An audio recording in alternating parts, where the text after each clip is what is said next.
of the fans and, quote, without jeopardizing their safety in any way. Now here's Ken Rosenthal. Thanks, Tom. After Walker Buehler escaped a bases-loaded, none-out jam in Game 6 of the NLCS, he credited Austin Barnes with getting him through that inning. Well, Barnes is again catching tonight with Will Smith, the DH. Manager Dave Roberts likes not only Barnes' rapport with Buehler, but also his ability to steal strikes with his elite pitch framing skills. Joe? All right, guys, thank you. We'll give you a look at the lineup for the Dodgers. And you know who's at the top, Mookie Betts. Corey Seager bats second. He's the shortstop. Justin Turner, Max Muncy, Will Smith, the DH, because Austin Barnes is catching. Cody Bellinger, Chris Taylor, Jock Peterson, and then Barnes. And now a guy on the mound who has the heart of a lion when he is pitching. Disposition of a panda when he's off the mound. He is an interesting cat. Deep thinker and ready to go. And first pitch, chopped to third. That's a foul ball. I mean, this guy, we talked to him the other day about what he pours into these postseason starts. He's somebody that when he got the ball in Game 7, John, in the ALCS against Houston, had the entire back staff of the Rays on his mind. The clubhouse guys, the training staff, said that's why he was grunting so loud. He wanted it so badly for all those people to get a chance to go to the World Series. Yeah, Charlie's been transformed as a veteran who's had influences around him. He's grown up. He's overcome major injuries. Totally different pitcher now. Misses down and away. 1 ball, 1 strike on Mookie. If you like spin, you're going to see a lot of it. He throws his curveball 35% of the time on average, no matter who's there. He's going to throw it a lot with runners in scoring position and a lot with 2 strikes. Here's a 1-1 pitch. Down. He'll mix in a 2-seam fastball, 4-seam fastball, and a slider. Charlie has that unique arm action and arm delivery slot that makes it very difficult. We'll see when he throws the curveball the reaction the hitters will have at times. That's a strike as it's pulled back in by Zunino. 2 balls, 2 strikes. Betts didn't like the call. Seager will follow, then Justin Turner. Runs could be at a premium here early with this pitching matchup of Buehler and Morton. Left side. Surrounding it, Adames. Tough play. Great play by Choi on the back end.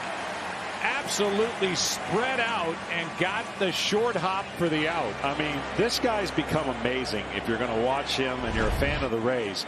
Choi, not known for his defense, bounced around. I think it's his 16. Look at this pickup with a split. Normally, you don't commit that fast to the split, and he gets it like a catcher or a goalie. Short hop. That is an outstanding first play and play by Choi. Seager comes up empty. We said it the other night. 97, by the way, from Morton right there. Choi is a big guy, but don't make the mistake that he's not a really athletic player. He's got great feet. He can run. He's quick. There's another fastball at 97, 0-2, and he's obviously very limber. Yeah, and it's part of the reason why he bounced around, because defense wasn't a strength. Couldn't find a position. He's worked really hard and turned into a solid defender. Seager takes outside. Corey with 10 career postseason home runs. He and Justin Turner, 1 behind the great Duke Snider on the all-time Dodger list for postseason long balls. He's hit 7 this postseason. Almost caught him on the back foot. 2-2.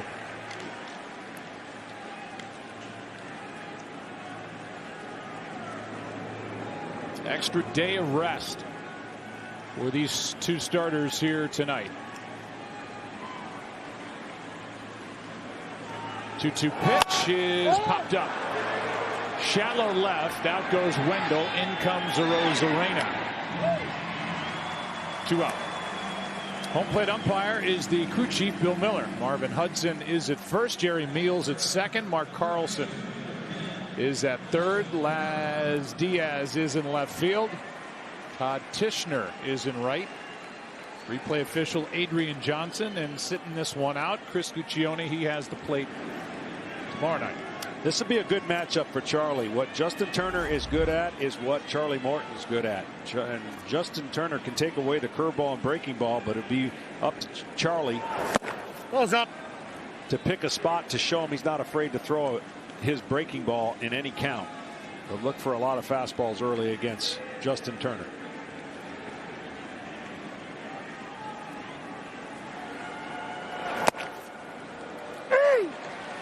Ball and a strike.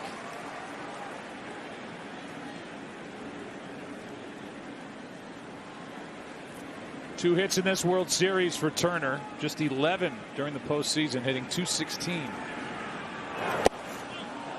That's in for a strike. 1-2. Now what Charlie Morton did right there in the Rays, that was it's called a front door curveball. You throw it at the right-hander's hip. He thinks it's a ball. Throw it right at his hip. That's a ball. And then the last second catches the strike zone. That is dirty. Here's one shot into left. Back at the wall. It is gone. Justin Turner has put the Dodgers on top in Game 3.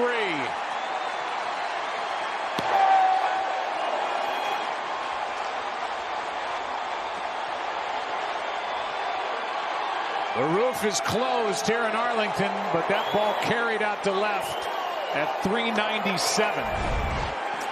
Yeah, after that front door breaking ball, Charlie Morton went with the fastball and it was up. And this is a line drive that was smoked by Justin Turner. Probably over 100 miles an hour exit velocity. And the bench, of course, getting on the board first. That's been an important statistic for both these teams on scoring first. Well, ball's up. Muncy takes a ball. The Dodgers on the year on the road. They are technically on the road. They're the road team. Scored first in over 66% of their games on the road, which of course was the best in baseball. 4 outfielder alignment for the Rays with Muncy up. Brandon Lau is in straight right field. Everybody is shifted over, and the infield is playing Muncy to pull. A lot of room up the middle. Here's a 1-1. Breaking ball, a good one. Strike 2. Now they shift even further around to the right. There's a lot of open space out there that I'm looking at. Ball's inside. 2-2.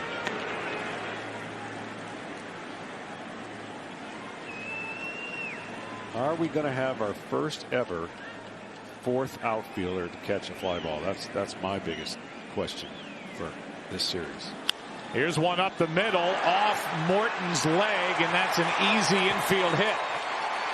Nobody over there to field it, and Muncy is on with 2 out here in the first.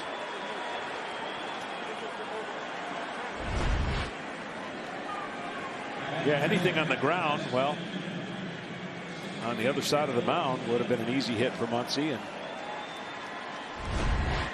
Charlie couldn't get the big old frame he's got to get that glove down in time.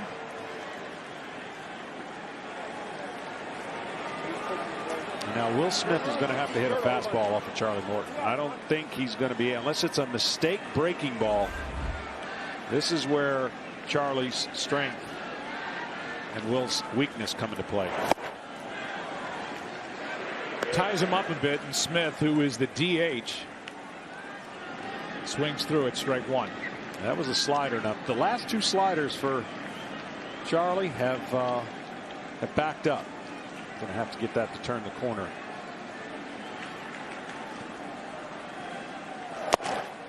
Popping fastball for strike 2.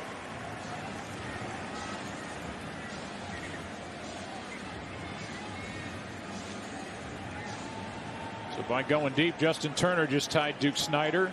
Again, more opportunities these days for players with more postseason games. 11 career postseason home runs. The strikeout ends the inning. The Dodgers have hit 6 home runs in this World Series already by 6 different players. And Justin Turner adds his name to the list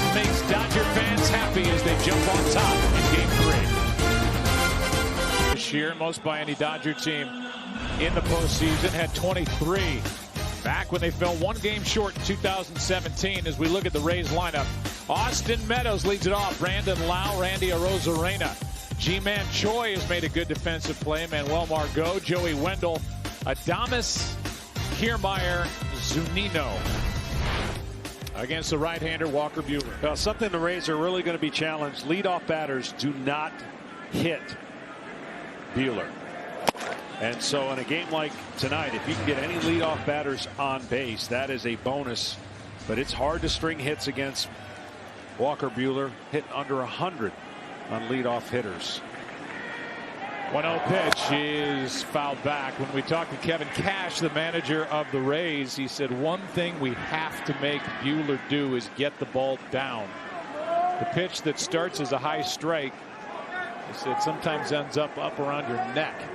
Yeah, he has an uncanny ability to backspin his four seam, which gives an illusion that it rises. Breaking ball is chopped to first, and Muncy to the bag. 1 out.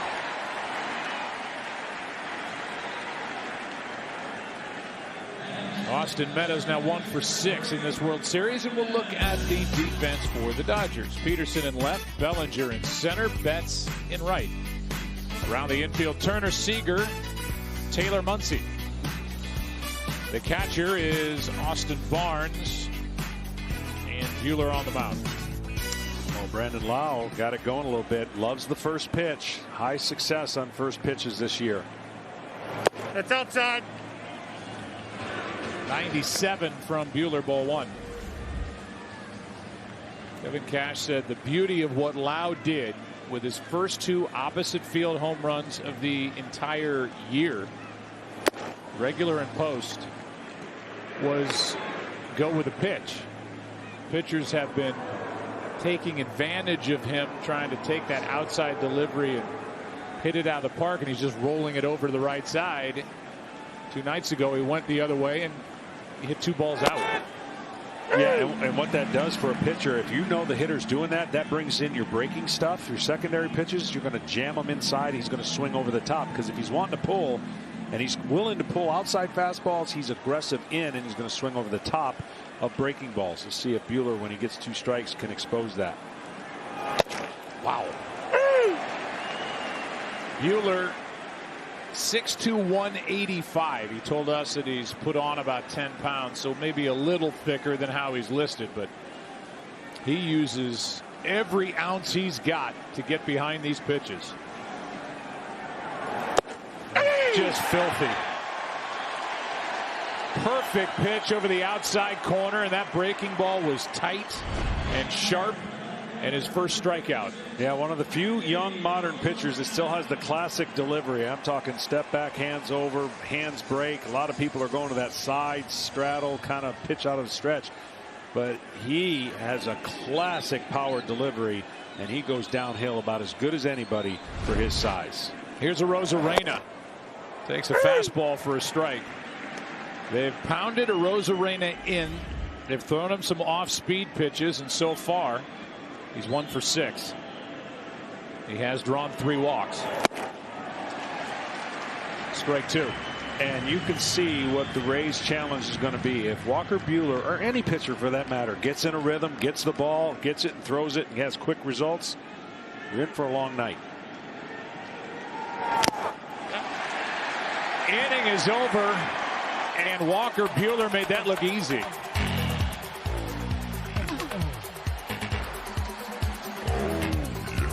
Our Indeed player resume we focus on.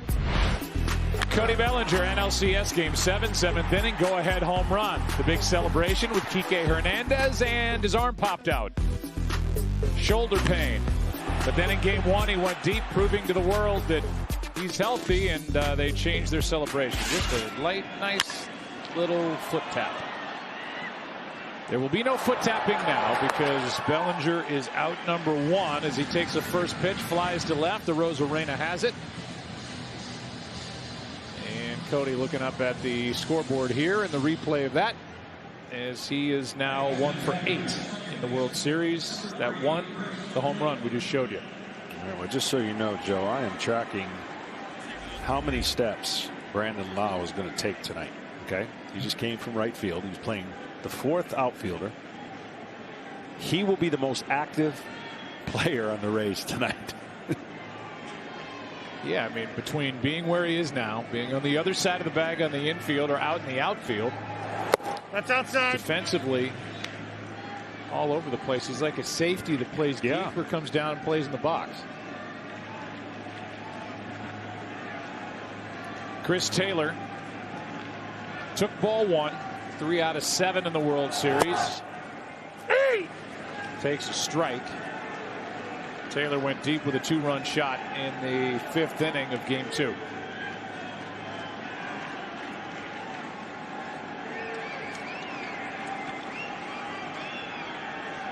Well, Charlie Morton hadn't given up a home run in 5 games, his last 5 games, and Justin Turner, of course, broke that streak. And he hasn't given up more than a run this year in the postseason. So already at his high water mark. Here's a 2-1 pitch and a late swing and a foul right side. Yeah, the number's 3-0 for Morton this postseason. 1 earned run, 15 2/3. The ERA is basically half a run.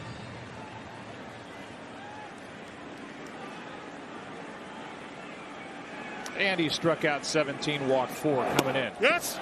He went around, and with the ball getting away, Zunino has to throw him out. Made a pretty good play. 2 out.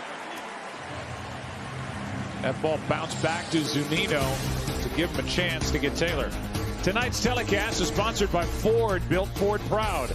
By Cricket Wireless, smile, you're on Cricket. And by Steal a Base, Steal a Taco, only at Taco Bell.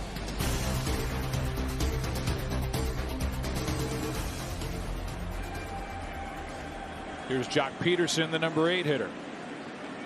One thing to watch for tonight's game, and both pitchers are really efficient early in being able to make their pitches, but the Dodgers, when they get 5 pitches or more in an at bat,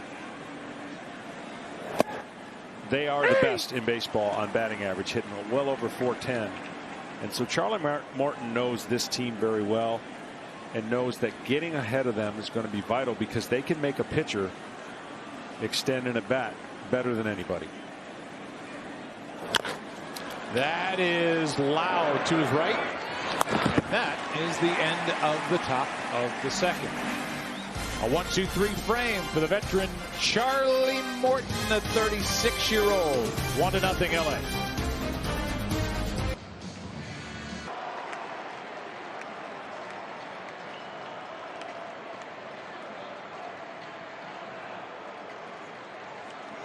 Answer 6 questions about tonight's matchup between the Dodgers and Rays, and you can win 200. Make it 25 grand. I'm not going to give away more of Bradshaw or Fox's money. It's super easy and free to play, so download the Fox Bet Super 6 app. There's still time to get your picks in for tonight's game. 25 grand. You could win it. Here's the scenarios used to make me nervous as a starting pitcher. Choi hasn't swung at the first pitch in a long time, and you would think it'd be an easy first pitch strike for Buehler. And it was. But at some point, the hitter's got to change that. Right? If this is too long of a streak, you're basically giving a pitcher who can control the fastball. You're starting every at bat 0-1. Yeah, that fastball, by the way, one of the most effective pitches in baseball for any pitcher. Strike 2. Opponents hitting 198 off the fastball of Walker Buehler since the start of 2018. That is number 2 on the list to Garrett Cole. Opponents hitting 191 against his fastball. See the shift. Play Choi to pull on the infield. Play him to hit it the other way in the outfield. 1-2. Came into this postseason talking about the blisters on the fingers on the right hand of Walker Buehler. That seems to have dissipated as the Dodgers have gotten control of that issue. Here's a 1-2. Well, one thing that also, you're dealing at this time of the year, I'd say the baseballs are a little bit different. Typically when you get in the postseason, the pitcher who has the ball in his hand his whole career can tell you if it's oblong, if it's tight, if it's small, or if the seams are big. And sometimes the seams are really big when you get to the postseason. And so, to your point, if his blister is definitely doing better for him to be as effective as he is in the postseason. Here's a 1-2. That just slides into the strike zone at 97. Well, that ball just seems to explode. Well, that's the difference. That's why I don't get so enamored with velocity, because the ball comes out of the hand of pitchers differently based on their release point. You know, a little bit of Verlander kind of mixed in when you think about how the ball comes out as a four-seam fastball versus, let's say, Tyler Glasnow, who throws 100. But his sinking action is going to give the appearance that it may not always be 100. This is a four-seam fastball that explodes because the spin. We talk about spin all the time. And it just gives the illusion to the hitter that it's hopping. It's like it's got an extra gear when it crosses home plate, as opposed to others who sink and move, and then the barrel of the bat can find the ball. Strike one on Manuel Margot. Now strike two. Boy, that's a big swing on a 98-mile-an-hour fastball. Well, and that's why when you're a pitcher like Buehler and you see the lineup of the Rays, you know that if you execute, your strengths are going to be really, really hard for the Rays. They're going to bank on you, the pitcher, making a mistake. But there hasn't been many so far. And Walker Buehler is, how should we say, playing catch with the catcher. I mean, I know that this postseason, because of the smaller crowd here in Arlington and the technology with our microphones, that it sounds like a guy's throwing about 130. But talk about making a catcher's mitt pop. That is 4 consecutive strikeouts for Buehler. And these guys are just trying to catch up. Strike one on Joey Wendell. The other thing that Buehler does, he's got a really good, you call it extension from the rubber. It's where he lands and where he releases the ball for a shorter guy.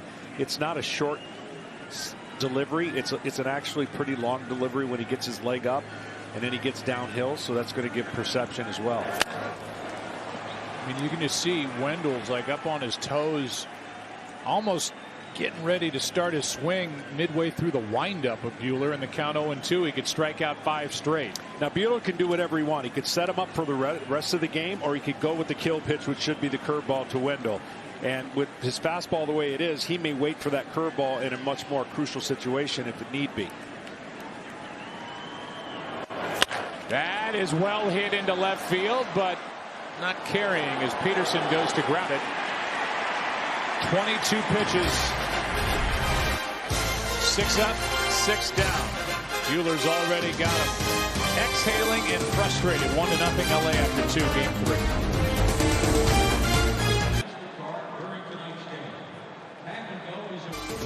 3. And by Indeed, upload your resume today. Roof is closed at Globe Life Field in Arlington, Texas. 1-0 Dodgers on a home run by Justin Turner in the first inning. Number 9 man Austin Barnes takes a strike from Charlie Morton. Game 2 starter Blake Snell, kind enough to join us from the dugout. Blake, you got to feel really, really good about how you worked here 2 nights ago. Yeah, I mean, I feel good about it. You know, I want to go deeper. I got to clean up the 5th inning there. But yeah, overall I feel good. We got the win, and right now that's all that matters. Yeah, you came out 1 out shy of being eligible for the win as the count's 1-1, and now Yes, he did. strike 2. Your manager Kevin Cash said that the Rays players have to have a short memory and thick skin if they're going to play. That's because true. You look over your shoulder, man, somebody else is coming in.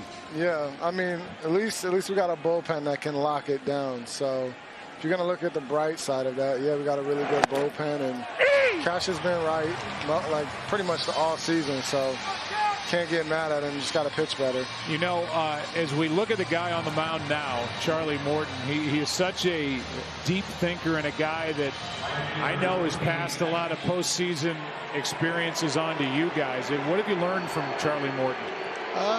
You know, just not to make, you know, he's real big on embrace the moment, take it all in, and he pitches off of that emotion. You can see, I mean, he's locked in. He's a great guy, but I just think he embraces these moments so well. And with me, I mean, I've just taken in, soaking it in, and trying to make it my moment as much as it is everyone else's moment that's here. Yeah, hey, and as we wind down here, we've talked to some pitchers that, as they've gotten used to this stadium, and in particular this mound, they say that it is a really good pitching mound. They're not all created equally, and the pitchers we've talked to say that it's got a nice drop off. It's steep. It's got a good feel. Do you agree with that? Yeah, I like it. Where I put my left foot to drive off of, it's kind of inconsistent there, but the slope is perfect. It's a lot more downhill than I'm used to, which is really good for me. So I like that. But I would definitely say it's a really good mound. All right. At the end of this season, this postseason, 2020, with the pandemic and all that you guys have been through, I hope you get to enjoy all this. Are you having fun in the World Series? I think it's almost impossible not to have fun. This has been amazing. So it'll be a lot better if we can win this. Yeah, absolutely. Well, you did your part the other night. So thanks for the time, and keep it rolling. Yep, thank you guys. Appreciate it. That is Blake Snell, Cy Young Award winner in 2018. And just a dynamic left-hander, as he showed here in Game 2. 2 balls, 2 strikes on Mookie Betts. And now 2 balls and 3 strikes on Mookie Betts. That's strikeout number 4 for Charlie Morton as they start to pile up here. Yeah, rhythm. Both guys are in good rhythm. One mistake by Charlie Morton. There's that angle of the curveball that I was talking about. It's so difficult. The way that it doesn't really even have a hump to it, and they both land in the exact same spot, and Charlie Morton is taller than Walker Buehler, so it talks about the stride length and the arm angle much different for Charlie. Seager takes a ball. Correct me if I'm wrong, but a lot of times on the slider, when the hand gets down there, you're going to deliver a flat slider, but it seems to work for Morton. Well, you're always going to have your hands on top no matter what angle you deliver. And even though you're on the side, see, that spin is sharp, and it's a different break than hitters are used to. And we're going to be able to show you in this game all the different arm angles that the Rays have and how they complement each other and what they're trying to do to create an edge against hitting today. That skips in, and Seager was hit. Hit by the pitch to put Seager at first for Turner, who homered in the first. He just spikes this one, and literally what it means is you just throw it, you didn't get it high enough in the plate and you pull it. But yeah, to your point, to stay on top, even though the arm angle is more 3/4 to low 3/4, is the key to any pitch, especially the angle at which Charlie throws from. Look, he went from Pittsburgh, where they were having him really sink the ball and get the ball on the ground. Of course, he was with Atlanta. And then in Houston, he went to that next level with the 4-seam fastball and the breaking ball. And as Turner takes a strike, it's a consistent message for veteran pitchers that go to Houston. Yeah. It's the case with Verlander. I mean, he took it to the next level, and that's what Morton has done since being an Astro. Went to Houston in 2017, and as we said, he was the Game 7 winner with 4 innings of relief, and he retired the last 11 hitters he faced on the road in a 5-1 ball game. That's why it's so important to merge information with what you're really gifted at and good at, and merge them together, and you're going to make a monster pitcher. But if you try to make everybody pitch the same way or pitch to the information, they may not be good at that angle or that 4-seam fastball or the 2-seam. And I think that's the beauty of what Charlie Morton has learned in time. I mean, this guy almost gave up baseball, and he came back for this 1-year deal and put the Rays in a good position. And who knows what the future for Charlie, if he continues to play or not. Well, the Rays have a club option for him next year, and he's not 100% sure that he's going to play. Here's a pop-up. Right side, foul ball, and out of play.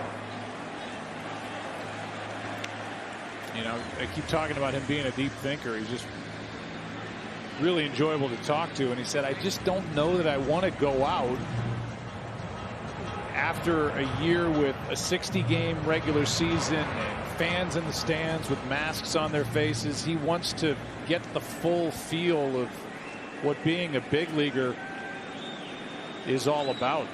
Eric Neander is the GM for this team. And it's the club's option, but ultimately it's Morton's option. If he doesn't want to play, he's not going to play. He lives in Bradenton right there, and if he's had enough, he's had enough. I think if things are back to pretty much normal next season, yeah, for sure, he'll be back as a Tampa Bay Ray.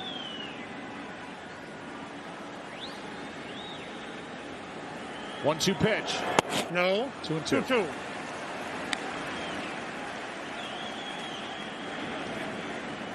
That's why you're seeing the Rays and what they do so special. They take players in other organizations whose system asked them to do X, Y, Z. They didn't flourish. The Rays identify it. They say we can maximize what we want you to do in our system, and that's why they're so good.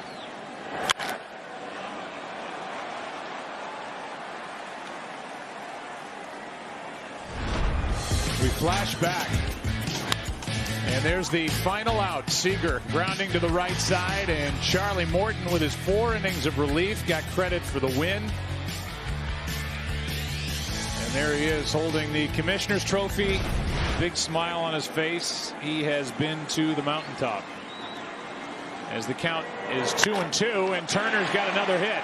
That ball is down the line. Seager is digging for third, and they are going to hold him there on a double by Turner.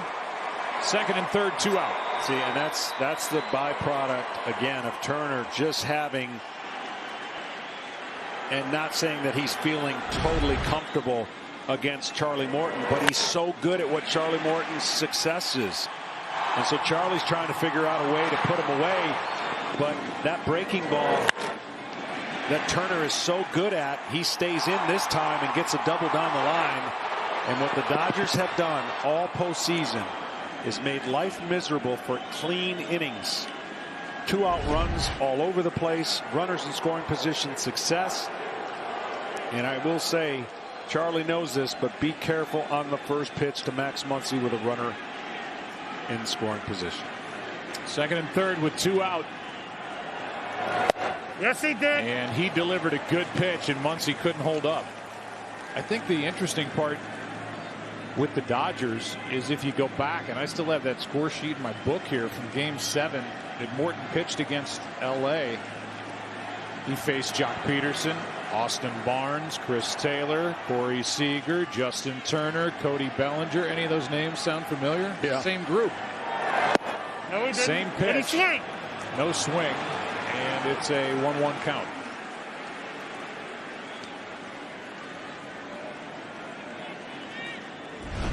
Two great pitches. First one he got him to swing, second one held up. But that's how you expose a really talented hitter who's having a tough year average wise, Muncy. Inside. 2-1. Just pounding him in and down, and the count 2-1. Good numbers in this spot.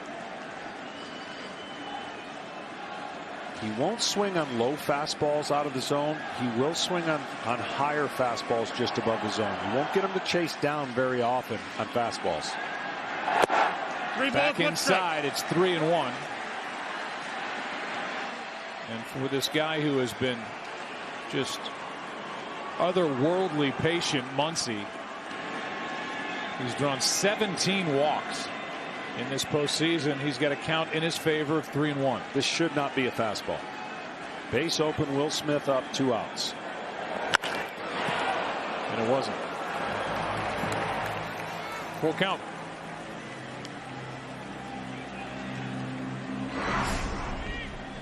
And this is the count.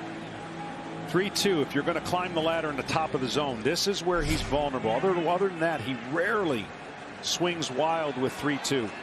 That's a credit to all his walks he's taken.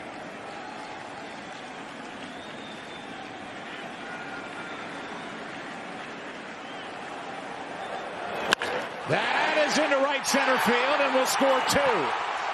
Max Muncy delivers with 2 out here in the 3rd inning. Seager and Turner score, and it's 3-0 Dodgers here in the 3rd.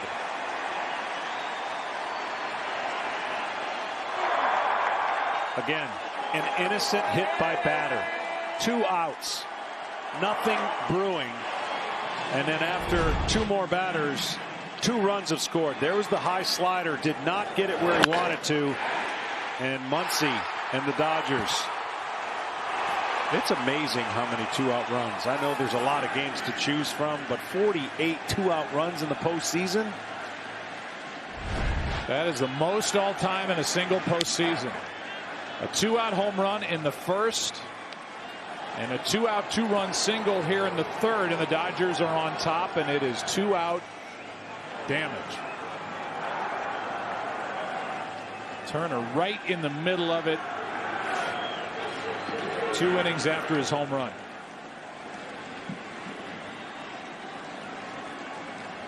Here's Will Smith, the DH. Strike 2. So the best pitch for Charlie Morton tonight has been the curveball. The slider has been a little bit letting him down against right-handed hitters and left-handers, just spinning in the zone. It's really his go-to pitch. Anytime he wants, he can throw a curveball.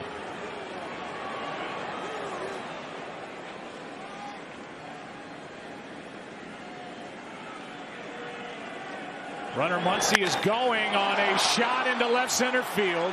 Back is Kiermaier, drifting and a step from the track.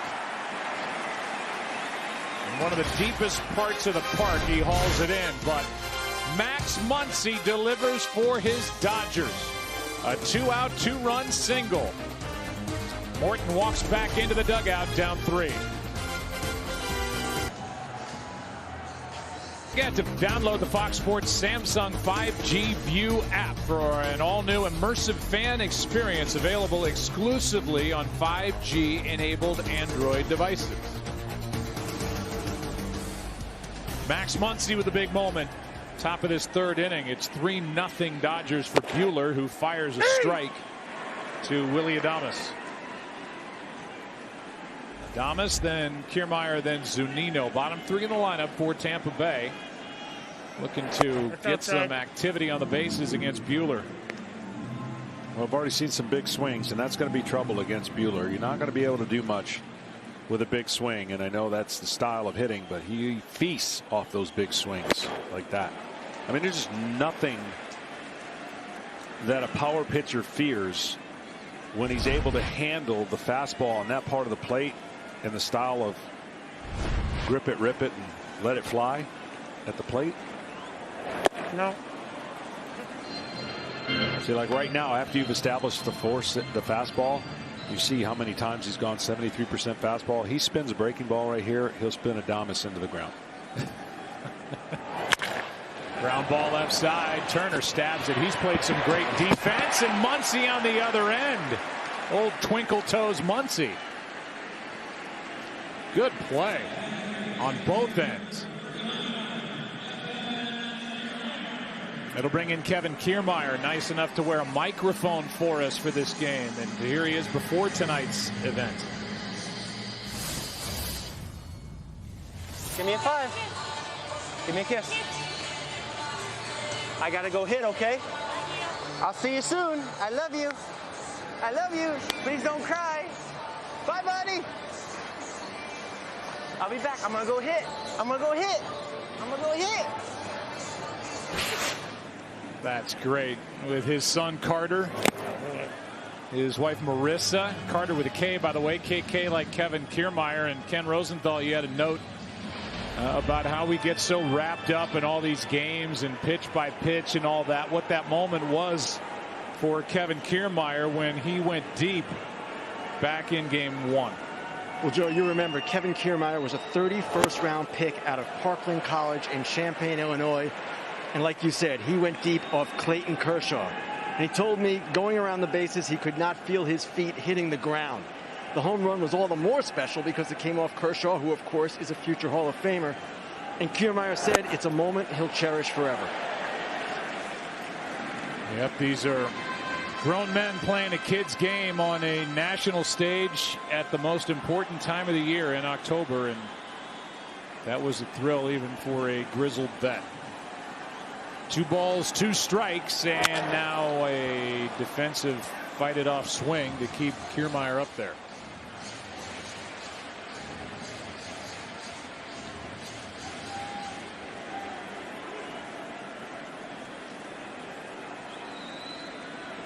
Buehler has struck out 4. That's outside. Buehler Did he swing? just ran it outside, and Kiermaier, as they appealed to the third base umpire, Mark Carlson, has run the count full. And what he's doing a good job is he could, if he selfishly wanted to, strike out a few more guys in this game, and it's hard to believe because he struck out a lot, but he's powering the fastball by him and getting outs. For later, he'll bring more breaking ball. That is a rocket foul. And so when he's had guys typically 1-2, 0-2, and he could put them away with that breaking ball, the beauty of pitching is that you don't always have to do that early in the game, and now with a 3-run lead. Buehler has an interesting philosophy, as he told us he'd rather walk a guy than give up a hit. Well, it's working up until this point. No, both up. That's upstairs, and there's your walk. So the Rays have their first base runner of the night, a 1-out walk to Kiermaier. Tonight's telecast is sponsored by MasterCard and by Dell Technologies. When it comes to your business, we'll stop at nothing. On this date, 1993, Joe Carter. You'll never hit a bigger home run, Joe. Won it for the Blue Jays. Back-to-back for the Blue Jays. Right. They got to the postseason this year, and they ran into the Tampa Bay Rays. And it's still a good young team that we're going to be hearing a lot from over the next handful of years. Rays got them 2-zip. Zunino is 0 for 7. No, it's outside. There's a great piece written by Jack Harris in the LA Times about what Buehler and his fellow pitchers went through at Vanderbilt. Your coach Tim Corbin would put them in high leverage situations and see if they could get out of it.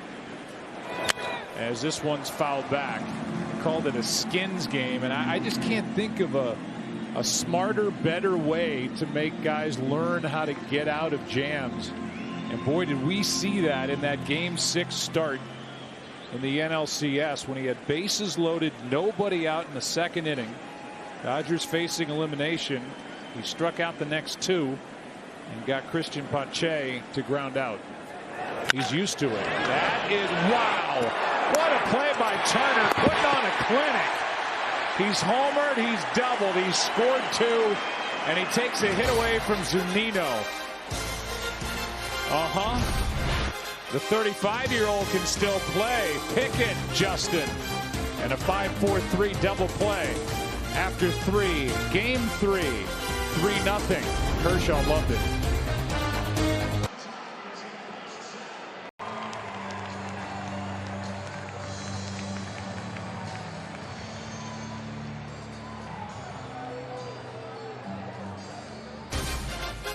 Tonight's aerial coverage brought to you by Camping World, making RVing fun and easy since 1966.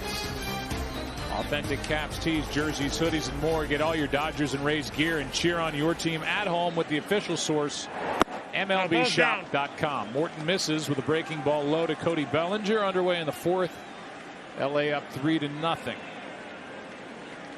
Bellinger flied out on the first pitch to left his first time up. A ball and a strike.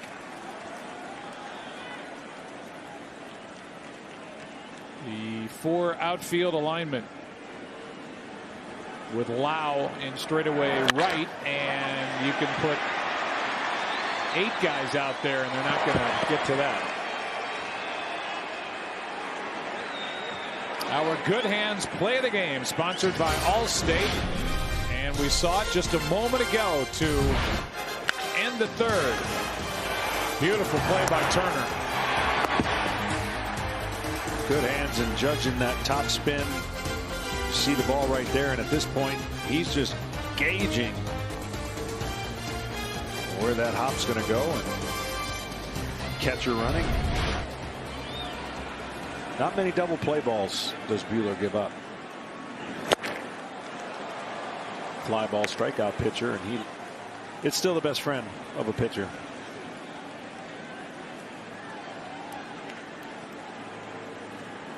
Although our earlier guest, Blake Snell, has 2 dogs, one of which is named after Junior Griffey because Blake grew up in Seattle. I mean, dogs are good friends too, John. They're great friends. I think it's those 2 are Junior and Cy. He's won a Cy Young. CY as in Cy Young, and then Junior for Ken Griffey Jr. But the double play, it's right there neck and neck. A strikeout on 3 pitches of Chris Taylor, and second time he's gone down on strikes. 1 on, 1 out. Strikeout number 5 for Charlie Morton. Chipper's got a couple cool names for his kids. One after Shea Stadium. Shea dominated there. Yes, he did. And then he had one just after getting into Cooperstown. Cooper? Yeah. Shea and Cooper. That's nice. Hi, Chipper. He's got to be watching. Almost. Don't know what part of deer season it is right now. It could be in a deer stand, satellite. 1 on, 1 out to check on the runner. Bellinger. Was it it's Shea? Wasn't it the Larry chance for? Oh yeah. Was it Larry Wayne Jones? Is that his name? That's right. The first time I actually knew his name. And we got to Shea. Always knew him by Chipper. He came up as a shortstop. Man, what a player. Now a shot down the line. Off the bat of Peterson. Bellinger is going to dig for third. Peterson falls down and is happy to get back to first as Margot made a nice play in the corner. It's first and third, 1 out. Yeah, the one thing about this ballpark that we've already seen is it can take some tricky bounces, and if your advantage is with your legs, you can really, now you saw Bellinger had to go back, you could really take advantage of this big part, but it didn't hit any of the walls and kept the double play in play by Peterson not being able to get to second. Choi, of course, doing the best he could to get up. What a good shot that is. Chance for add-on runs. Bullpen is quiet. The batter is the number 9 hitter, Austin Barnes, who struck out his first time 0 for 6 in this World Series. Watch for that safety squeeze. And here you go. No, it's outside. Pulls back from ball 1. It's everyone goes over it in spring training. I don't know how many teams really put that much emphasis in because it rarely happens. The Rays are going to have to crash the third baseman and the first baseman. And what that at least does, showing it right away, is it's got movement and it's got him thinking. And Charlie has to think about pitch selections along the way. And there it is, the bunt. Run scores. Can't stop it, I'm telling you. And it's 4-0 on a perfect bunt by Austin Barnes. And just the third sacrifice of this postseason. And even though he showed it, John, on the first pitch, that bunt was so good, there's nothing Choi could do. No, and that's what I'm saying. With runners on first and third, you can't defend it. What is Choi going to do? He has to crash, and you're reading it as a runner, so you have no real stress as a runner. It's not like he's going to swing through the pitch. And so the third baseman has to walk in, perfectly executed. And, you know, back in the National League days when there was no DH, that was the play of the 90s and early 2000s. We just haven't seen many of them since. Well, a big reason why the number is way down, first of all, the game has changed, but secondly, pitchers are not hitting. Correct. We have the universal DH, so that's why there's a huge drop-off in sacrifice hits. But, boy, that was just done to perfection. And it's a 4-0 game for Buehler, and the Dodgers right now are playing an airtight ball game here in Game 3. Down to second is Peterson, by the way, and the batter is Betts, who's in the hole 0-2. So the reason I say it's indefensible, because the worst thing that could happen if you get it down is the runner doesn't score and it's second and third, 2 outs, right? You go to the leadoff hitter and Betts. But by getting the bunt down, you score a run and still get a runner in scoring position. And as we mentioned, you know, what the Dodgers do with 2 outs, it's a brilliant play. And now you got Betts looking to do more damage.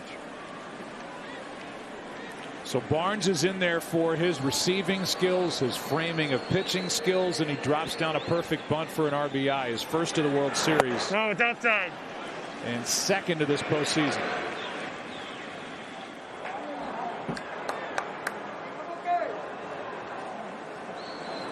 He catches Kershaw, and now he's catching Buehler.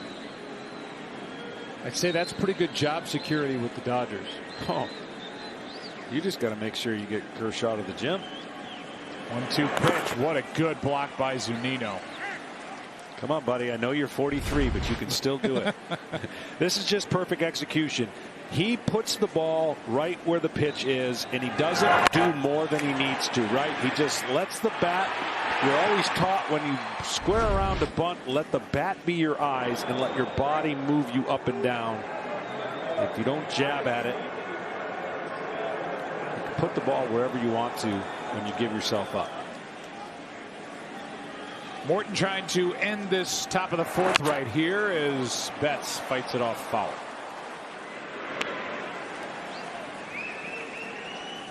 So 4 runs on the board through 3+. 2 out here in the 4th inning. And the Dodgers already have 6 hits.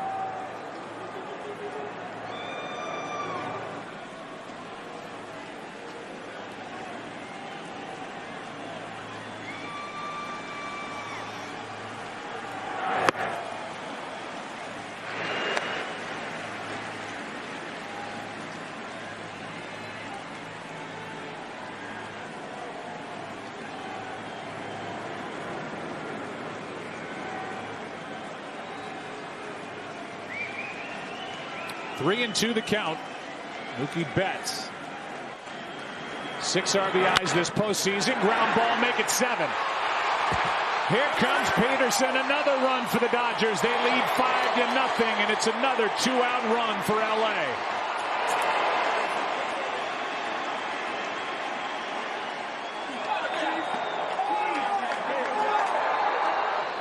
The Dodgers entering this postseason, they haven't done it much because they've actually hit a lot more home runs as the postseason went on, but they were they had a team sign of barrels are overrated. This would fall in that category. Just find hits. And they had a sign with their hands that they would shake their hands as if, you know what, not exactly a barrel.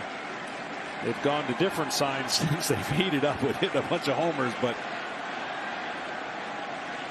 I don't know what that is, but they're having a lot of fun.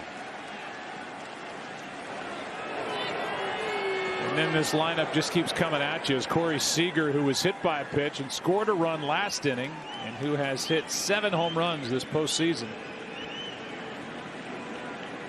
1 in this World Series waits. There goes Betts. Swing and a miss, and no chance. Stolen base. Number 3 in this World Series for Mookie Betts, and number 5 this postseason.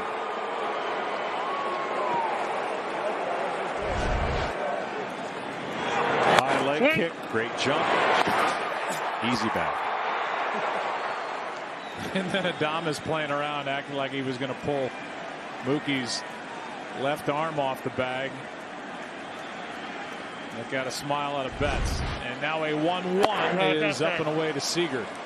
Well, for the Rays, they're going to need Charlie to eat up another couple innings if he can. I know the score doesn't indicate that, but they'll get the bullpen going. But if he can get on track and just give him another inning or 2, that would really help out the formula for the Rays. If they get back in the game, but more importantly, the rest of the series. Back in game 1, Mookie Betts provided the taco for all. Steal a base, steal a taco. Stole the first base of this World Series. Which means everyone in America gets a free Doritos Locos taco. Stop by Taco Bell on October 28th to get yours. I put it in my calendar. Got an alarm that'll go off, reminding me of that day. Here's a 2-2. And that is a fair ball. Wendell. High throw, but Choi makes a play. G-Man Choi up to get it and tagging Seager on his way by.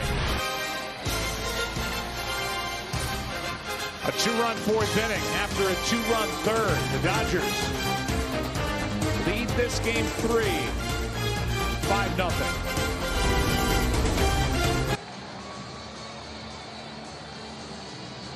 SunTrust are now Truist.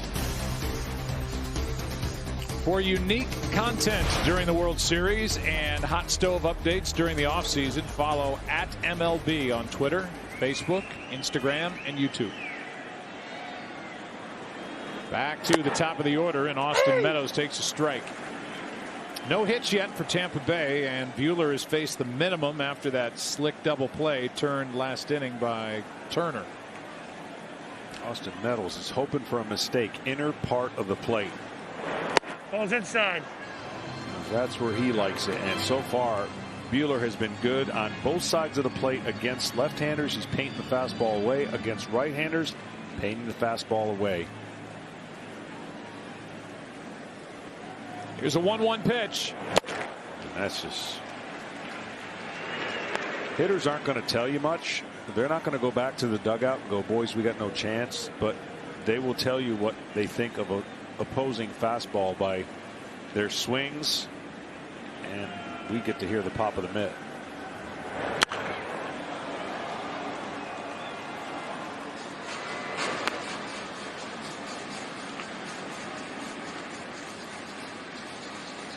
Lau will follow, and then Arozarena.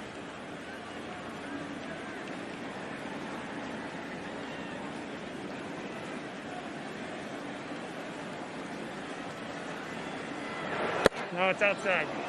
I think it was in 05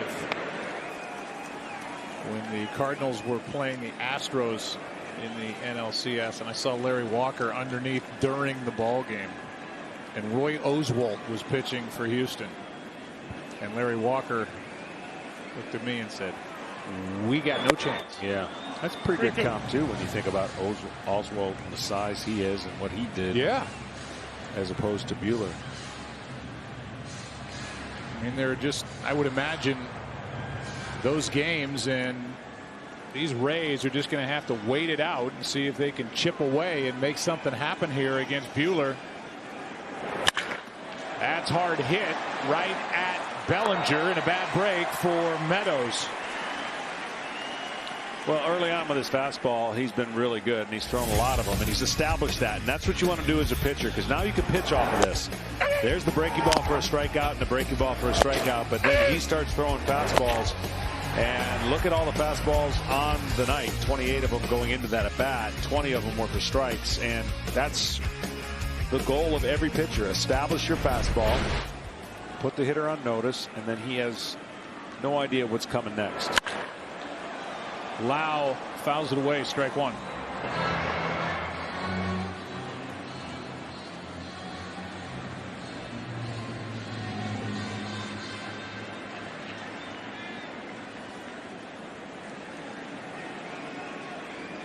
With the bases empty, that catches the outside corner, and now Lau's thinking, well, he doesn't need extra from side to side. Nothing in two as they play Lau to pull. Went deep twice in game 2 the other way, but they're not convinced. And that's how Buehler's going to pitch him. Good rip there. Still 0-2. Well, if you think about the emergence of Buehler, and you know, Clayton Kershaw has had an incredible run and continues to be a dominant pitcher, but you could see the trend of this young Buehler becoming the front end of the rotation. Here he is. Nasty down and in, and that breaking ball tight. Lau comes up empty, 2 out. Big Ten football returns tomorrow. Justin Fields and the 5th-ranked Buckeyes take on Nebraska. It all starts with a special big noon kickoff show live from the Shoe, only on Fox and the Fox Sports app. Arozarena.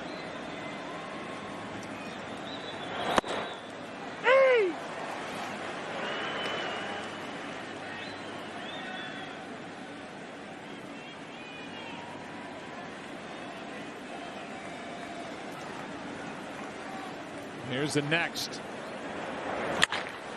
Fly ball into center. Bellinger is back, drifting on the track for the out. Loud, but the park holds it. Roof is closed, and the ball does not carry. Through 4, it's 5-0 Dodgers in Game 3. Stay tuned for the 5th inning giveaway from T-Mobile, the leader in 5G coverage.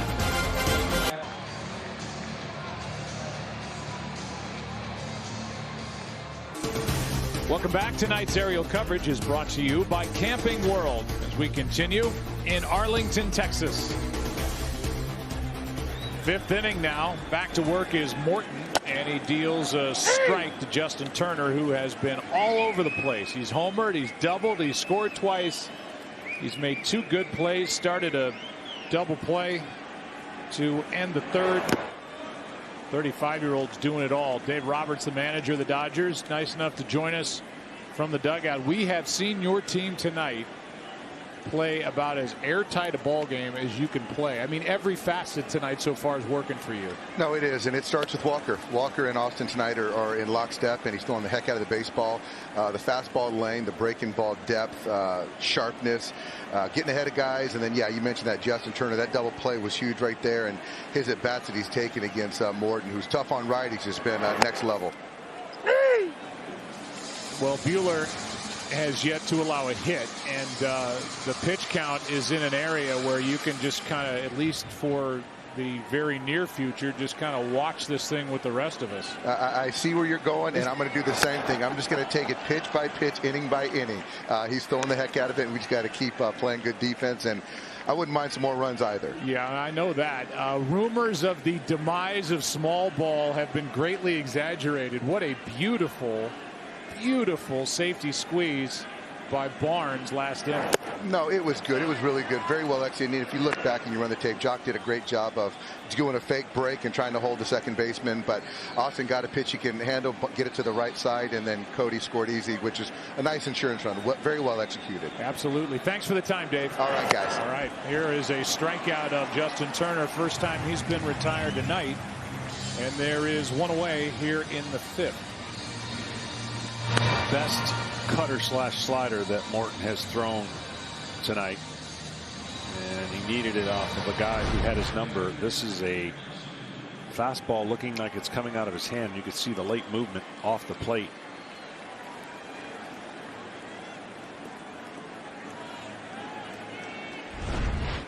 Brings in Muncy, got a big 2-out 2-run single in the 3rd.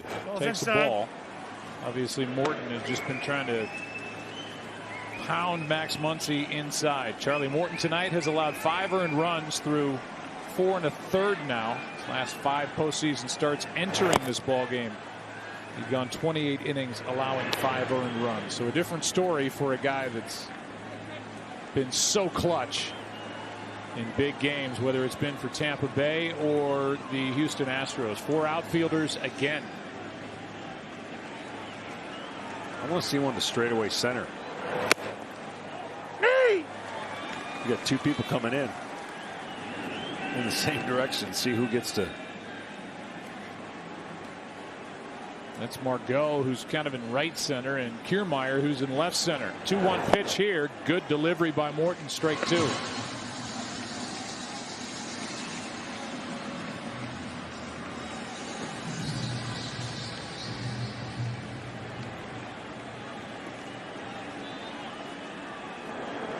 Second time we've seen Kevin Cash on the phone here in game 3. 2-2 pitch. Yeah. That caught the home plate umpire, Bill Miller. And it was inside a full count.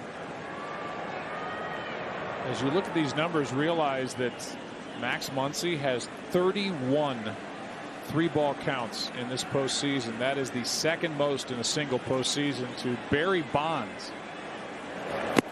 And now a walk.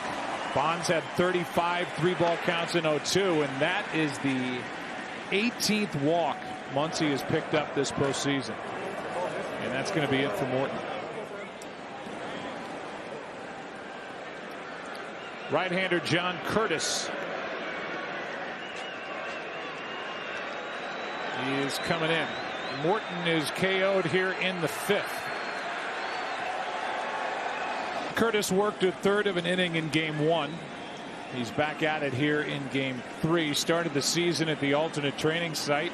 Joined the club on August 9th. He's been there forever, part of this good and varied bullpen. Drills the outside corner.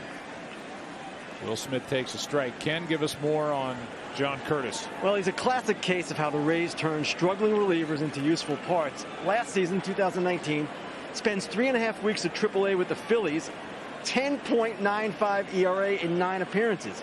Gets released on July 7th. No team signs him until the Rays give him a minor league deal in early February. They had liked him a few years back. They had some openings in camp, so what the heck, right? They had no idea he'd be this good, but their repeated success stories with guys like this, they're not an accident. Yeah, absolutely. I mean, one after the next. Just a terrific job done by this front office, this entire structure. That's foul and strike 2. Yeah, this bullpen is a huge strength, and we're going to get to show you why some of the things go beyond just what you can see. There's some data behind it, and then there's some ability to turn what Ken talked about and what the Rays have been famous for. Success in their organization, where in another organization may not have had that success. Will Smith, the DH, 0 for 2, set up at 0-2, and he flies it into right for Margot. 2 out. So here's a good example. Check this out. This is what they're trying to do. The hands of a clock. There's the left-handed arm angles and the names associated to them. All a little bit different. And then here come the right-handers. And all a little bit different there. That is how the Rays have put together a pretty dominant pen. That is a cool feature. What a great look at the different arm angles from starters through the back end of the bullpen. 1 on, 2 out. The batter is Bellinger, takes a strike.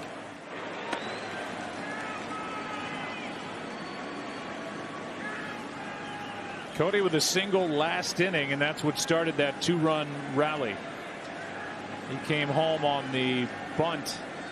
Safety squeeze by Austin Barnes, and then the 2-out RBI hit by Mookie Betts. That's strike 2.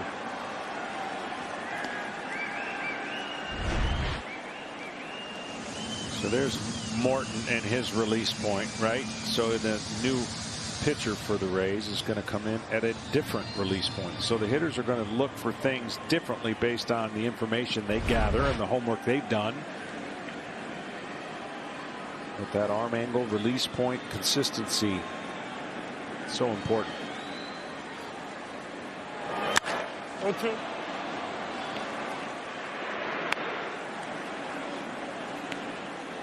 Well, it was no joking matter when Cody Bellinger hit that home run and then had the celebration with Kike Hernandez, to the point where it was so violent that it popped his right shoulder out. Thought he was going to have to wear a harness, a brace over that right arm and shoulder, and that wasn't the case. And in game 1 he went deep. He's got a hit in this game. Yeah.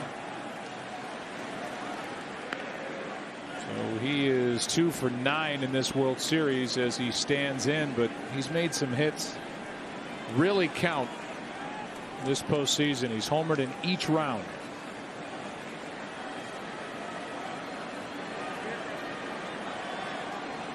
He's also taken away a home run in center field in this ballpark against San Diego.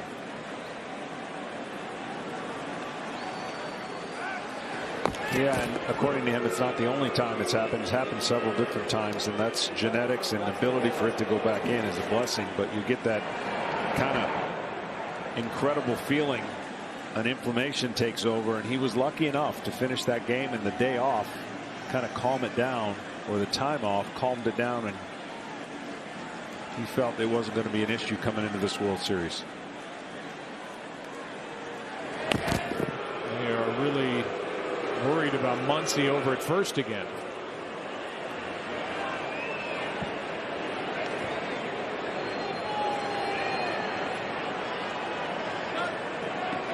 Second time in this World Series we've seen more than one throw over with Muncy, who does not run a lot. They count 1-2. And now a strikeout ends the inning. Good work by Curtis. Slamming the door on the top of the 5th inning. Bottom half rolls in halfway through game 3. 5-0 LA.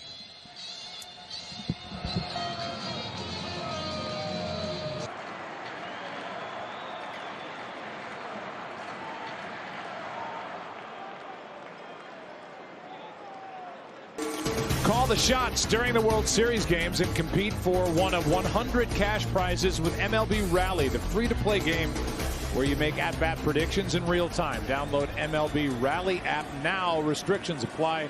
See official rules at MLB.com/rally. Ji-Man Choi takes a 96-mile-an-hour freight train for strike 1.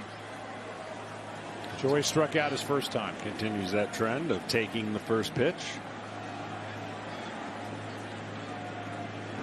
People might ask, why don't pitchers all throw their first pitch for a strike? The problem is you don't think they're going to take. You think they're going to do damage, and you want to throw your best pitch on the first pitch every time up. 0-2.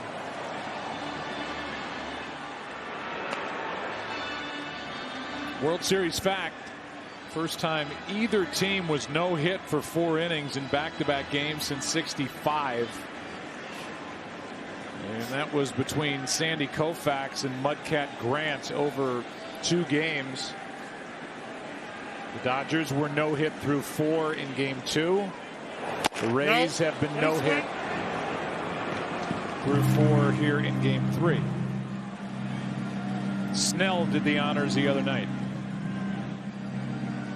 Yeah, Snell and the Rays did something you don't get a chance to see very often against the Dodgers. They struck out a ton of Dodgers, and that's a credit to the stuff that they had and kept them off balance. 1-2 pitch here. Nope. It skips in. 2-2.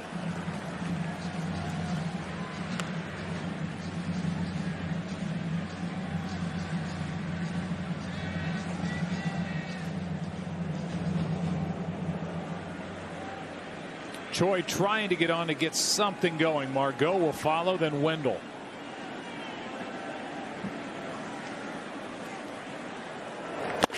Strikeout number 6. Tom, what are you seeing down there? Well, that delivery that John likes so much. 3-part delivery, traditional delivery. Hands over the head, gather, and go. Now, his first pitching coach was his maternal grandfather, Dave Walker. And Dave was from Michigan, and they used Justin Verlander, then with the Tigers, as the template for the delivery. Now, Walker told me, I'm a fast twitch guy. Now, that's not usually a term associated with pitchers. You hear it for center fielders and shortstops. But it's true for him and for pitchers like Verlander and Tim Lincecum. So he said that's the reason why he has been traditionally a slow starter. It's almost like an F1 engine that needs time to get perfectly synced up. But I'll tell you what, guys, his speed right now, I'm talking with Walker, it's not just arm speed, but the speed of his body in the go phase. He's essentially in mid-season form now in a pandemic season. The other day he came up to me and he said 2,700. I said, what does that mean? That was his average fastball spin rate in his last start. Not just his highest of the season, but higher than any pitcher this year except Trevor Bauer. That Formula One engine, it is humming right now. And the Rays are finding that out, taking a lot of left turns and going back to the dugout. 2-1 pitch is fouled back here, 2-2.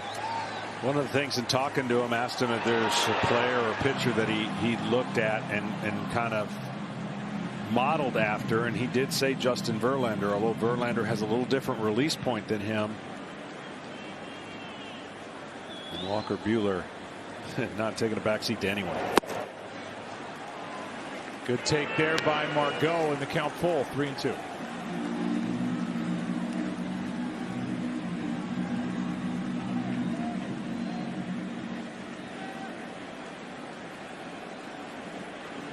With 1 down, that is the first hit of the night, down the line and toward the corner. Margot will glide into second base as Peterson digs it out. And the first hit is an extra base hit for Tampa Bay.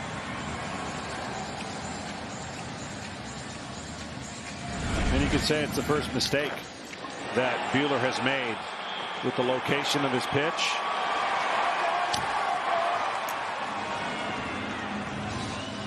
Tried to go away, went in, and when you're in a neutral count in a fastball situation, you're helping the hitter out. Brings in Wendell. Joey had a 3 RBI game in game number 2. A 2-out, 2-run double and a sac fly. RBI chance here for the talented third baseman for the Rays. Strike 1. See, that's a perfect example. If you see that first swing, that ball, he missed the ball by a foot or more, and it was right down the middle. The angle of which he came after that bat, see where his hands are, but then watch how he tries to get flat underneath the ball, but the velocity's so great that he can't time that up. Lesser velocity, he might have been doing some damage. Ball's down. Got like a little bit of a hitch with his hands that he's, of course, no batting gloves, which pretty cool. A little bit of a hitch, and he's trying to go and time up that fastball. Not to mention anything else that might be coming his way. Strike 2.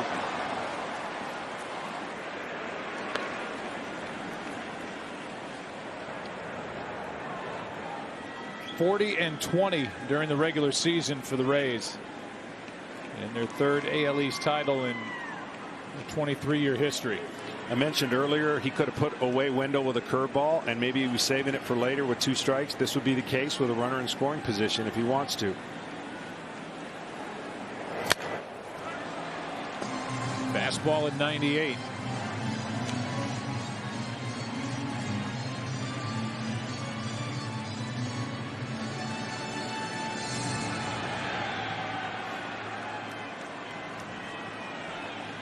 Only 2 base runners through all those pitches. A 1-out walk to Kiermaier in the 3rd. A double play followed. And now a 1-out double by Margot. 1-2 pitch is tipped and hit the dirt. That ball's foul. And the at bat will continue as the home plate umpire Bill Miller wanted to look at the ball to see if there was dirt on it. Let's see if this hit the bat, then hit the dirt, and it did. Good job by the crew chief Bill Miller. And that's that curveball he has in his back pocket whenever he wants to go to Wendell, and it would have been a strikeout, of course, if he didn't foul tip it. Trying to get ready for 96, 97. He throws that Uncle Charlie at you.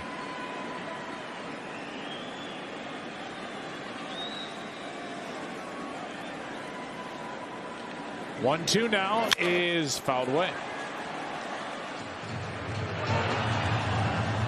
As you look ahead in this World Series, Julio Urias has been named the Game 4 starter, and he's just been dominant this postseason. 4-0 with an ERA of 0.56. He's the winner in Game 7 of the NLCS. He'll take on the Rays tomorrow night. There's a strikeout. Number 7 on the night. Ryan Yarbrough may not start, but he will really work to the bulk of the hitters for the Dodgers, according to Kevin Cash. That is a great example of what you can do as a starting pitcher when you don't show the hitters the first time around all your arsenal of pitches. And I almost feel like he was saving this pitch for that situation that we talked about if runners get in scoring position. It's a killer breaking ball, and the stats don't look good for Wendell off of that type of breakable ball. Good job by the catcher and for Barnes and Buehler in this at bat against Wendell. Now Adames fouls it back.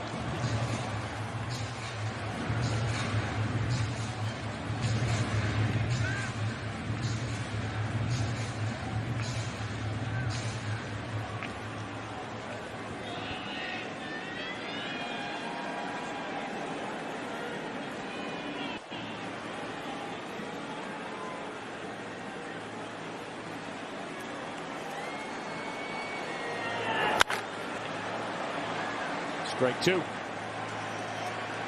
Same situation here. He's thrown a lot of fastballs, big swings. Adames has struggled in the postseason on putting the ball in play. high percentage of strikeouts. And all you got to do when you have an 0-2 pitch is throw this one nowhere near the strike zone. Put the pressure on the hitter who's struggling, chasing some results probably.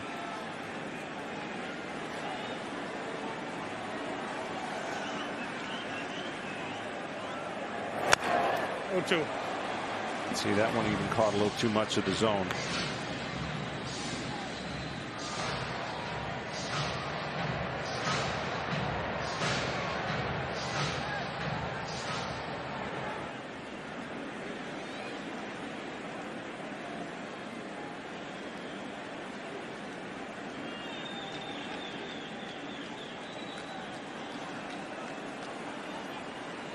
Another 0-2 pitch to Adames. That is down into the corner, and the Rays are on the board. Margot will score. Adames content with a double, 2 doubles in the inning, and it's a 5-1 ball game. Again, with 2 strikes, you want this nowhere near the strike zone. Buehler knows it. It wasn't a horrible pitch. It just caught too much of the strike zone. And you see it didn't turn the corner and stayed middle. And what a welcome sign for Adames and the Rays. And you could tell right there. Well, Adames needed that. So did Tampa Bay. But Willie, 6 for 45 this postseason prior to that. A 2-out run, and now a ground ball picked by Muncy, and the inning is over off the bat of Kevin Kiermaier. Rays are on the board, a run on 2 hits, and they strand their first runner of the night. We're going to take a quick break, and when we come back, a special moment for Stand Up to Cancer here in Arlington. Up above, Camping World provides tonight's aerial coverage. Glad they're with us yet again as we move into the 6th inning of Game 3, and the Dodgers lead it now 5-1 to the Rays. Got 2 doubles in the bottom of the 5th. Bottom 3 in the order for LA. That means Taylor, Peterson, and Barnes. Ball's up. Yeah, this game was going to be a little easier to manage for each manager when you think about their starters and the prototypical way they'd like to utilize their pens. Game 2 was just for the Dodgers. That's 8 pitchers, and they got caught in a couple leverage situations. The Rays in their lineup, you would have to think differently about the lineup when you're facing 8 pitchers, but tonight both managers knew I could throw my lineup out there, and if each team does what they're supposed to do, I have a path to victory a lot easier than in Game 2. There's a 1-1 delivery, and it's in at the knees to Taylor. Strike 2.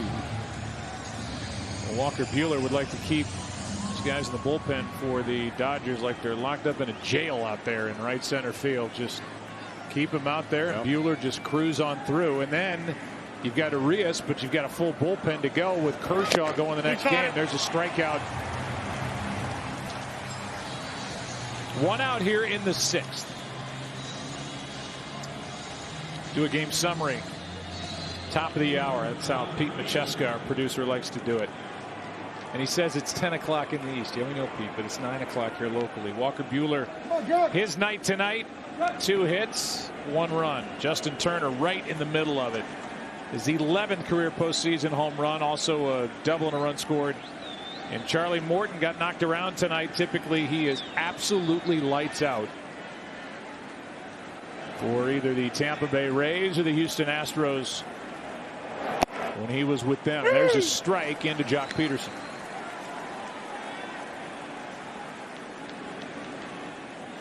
Yeah, I still find the game fascinating in the ways that the information tells you a lot, and you know if you execute, you got a better chance, obviously, of being successful. But that's down the line, but Peterson pulled the trigger a little early. But the beauty of the game is you got to take something away from the opposing starter. right? So what you're trying to do is, okay, if I can take Buehler's fastball away, well, they haven't been able to do that. He's established it, so he's dictated kind of the tempo, and you could tell by the Dodgers and their little hop in their step offensively.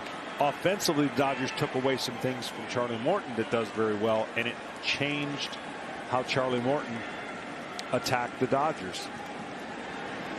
Curtis has retired all 3 he's faced, make it all 4. Wendell to his right. 2 out in the top of the 6th inning, and we'll give you a quick word from T-Mobile, the leader in 5G coverage. T-Mobile brings you 5G BP, the first ever 5G powered stream from cameras on the field. Get closer to the game with T-Mobile, the leader in 5G coverage. Number 9 man Austin Barnes will step in. He dropped down a bunt. The safety squeeze that scored Cody Bellinger back in the 4th. The last RBI on a sacrifice bunt in the World Series happened in the Rays' favor back in 08. Jason Bartlett for Tampa Bay in Game 2. Rays won that game 4-2, and prior to Game 2 in this series, that was their only World Series win, as that Fall Classic with the Phillies went just 5 games. Barnes, the second catcher in World Series history. Dropped down a sac bunt for an RBI. Joining Tom Nieto for St. Louis Game 4 against Kansas City. That is a shot into left center field. Back at the wall. It is gone. A bunt for an RBI, and now Austin Barnes shoots one out into left center. And it's 6-1 Dodgers here in the 6th.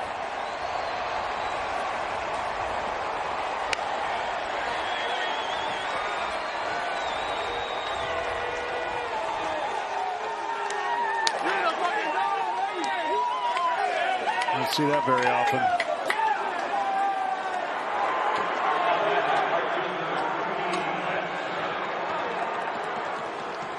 I'm just going to say it without even having any data. There's no way you can be wrong. It's the first time ever in World Series that a sacrifice squeeze and a homer has happened by the same player. I'm going to go with you. I'm going to fly with you. Here's a check swing foul by Betts. Another 2-out RBI, by the way, for the Dodgers. Well, this one was not a good 2-strike pitch. He had painted the 2 sliders up at the top of the zone, and then right there did not execute the pitch, but Barnes did. That is now 50 runs scored by the Dodgers this postseason with 2 out.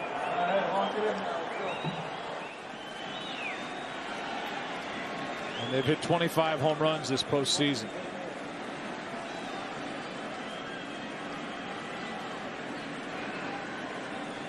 Mookie Betts and the 2-out RBI single and a stolen base in the 4th. And he's got another hit. I mean, I get it, but I don't.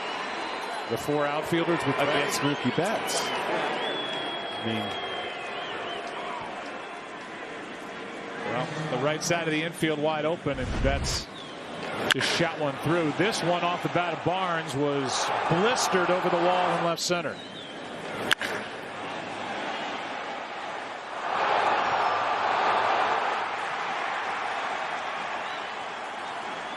Max Muncy loved it. Tell you what, the ball is still carrying with the roof closed here tonight. Yeah, there have been some, not a lot, but a few mistakes, and the hitters are taking advantage. Betts takes off, and Seager fouls it left side out of play. Betts got a great jump. Ends up near third base. But against Betts, the Tampa Bay Rays data told them they'd be better off with 4 outfielders and 3 infielders, and Betts got his 2nd straight hit. Yeah, that's a tough one for me, but Betts is I don't care if you add an extra 2 infielders or 2 outfielders, he's so good that if he's on his game, he's going to get his hits and he's going to cause havoc on the bases. And now he draws a throw.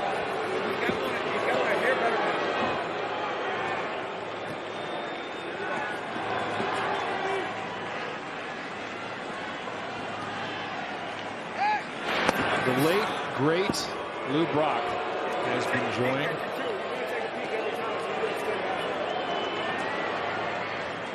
Second player in World Series history with 3+ stolen bases and a home run over the first 3 games. There he goes. He wants another. And safe like the base burglar himself, Lou Brock. 2 in this ball game and 6 this postseason. And he did this on a slide step, or the quickest move that Curtis could have given him. It's just a part of the game that most pitchers don't have to work on, and probably don't have the ability to make changes if they have a slow leg kick. Ball at 95 from Curtis, up and away to Seager.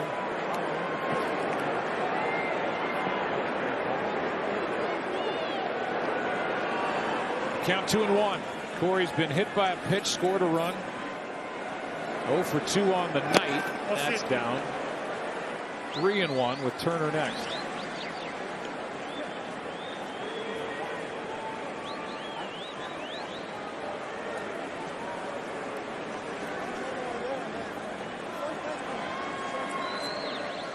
Dangerous pitch here.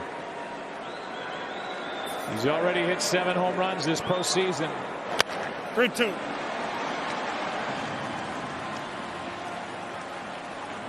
Well, Chevy's always thinking about the MVP, and it's early in this World Series, but it's time for our Chevy MVP watch. And Mookie Betts is certainly on that list. No. That'll bring up Turner.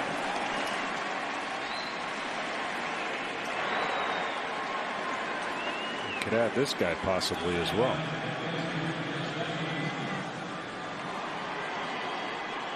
Turner is homered, doubled, scored twice, and made at least one, I would count 2, but definitely one terrific defensive play in this game.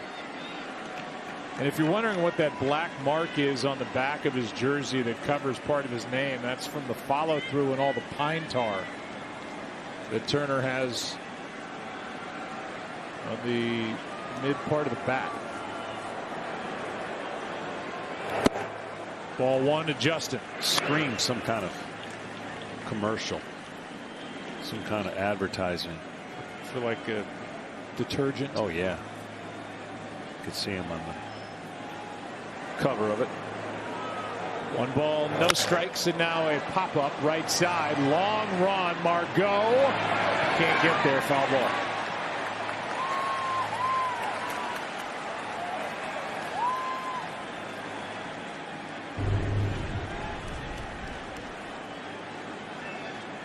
This is a World Series matchup that has 6 regular outfielders that can really cover a lot of ground, especially in center and in right. With Bellinger and Betts for the Dodgers, Kiermaier and Margot for the Rays. Rosarena in left can certainly move. You can track him down too. That is one into center. Kiermaier is there, and the inning is over. A home run by the number 9 man. In there for what he does behind the plate. He's been a star at the plate. 5-run lead is back for the Dodgers. 6-1 in Game 3. Download the all-new app for an interactive fan experience that you can control from around the diamond in real time. Available only on 5G-enabled Android devices. Game number 3 into the bottom of the 6th inning. In for a strike to Mike Zunino, the catcher. It'll be Zunino and then Meadows, then Lau.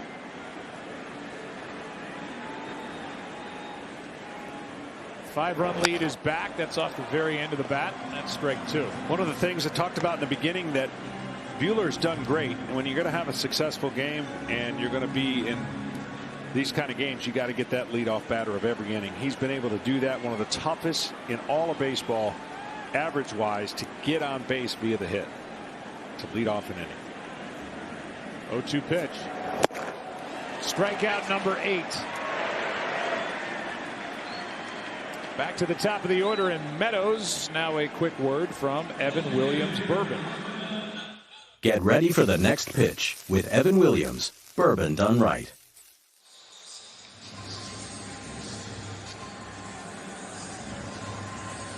Meadows 0 for 2 and 1 for 7 in this World Series. Mark Prior, the pitching coach. I think the only thing he's doing is counting pitches with that little clicker and otherwise just kind of hanging back and watching. Joe, how many times have you told me to wait to get the information before you go out on a limb and say something? Many times. Many times. Well, he's the second player, Barnes, to do that. To have a sacrifice bunt Yeah. for an RBI Yeah. and then homer in the same World Series game. Yeah. That's what I've been told. But he's the first catcher. Hector Lopez. How about that? And we're just going to keep adding qualifiers. No, it's outside. Outfielder Hector Lopez. So catcher, he becomes the first catcher to do that. Yeah, that's really what I meant. Meadows waits for a 2-1 now. As Buehler deals, it's down. And the count 2-2. Hector Lopez, left fielder, played some third, second. From Panama, 91 years old.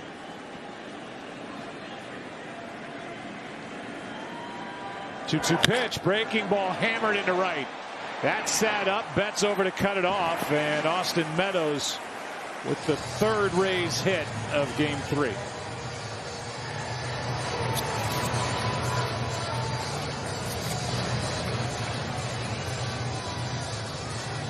That'll bring in Lau.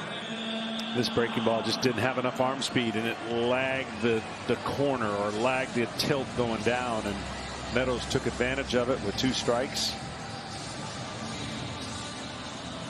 He needed that hit.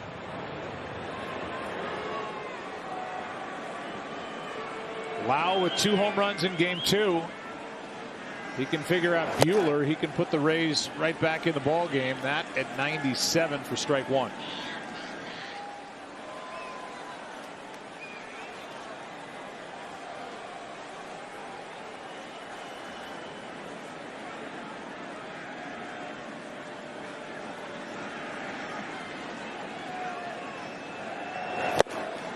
Ooh, that is just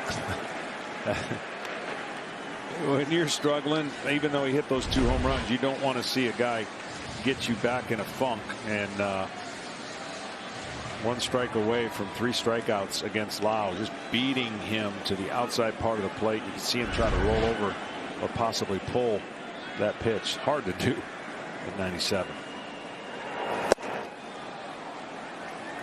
Upstairs for ball 1.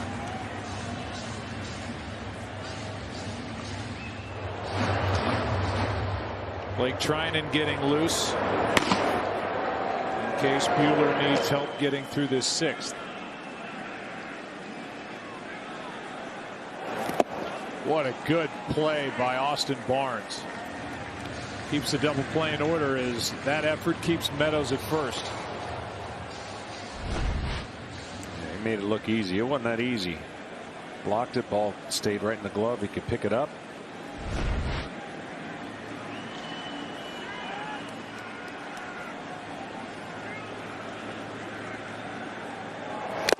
He caught it.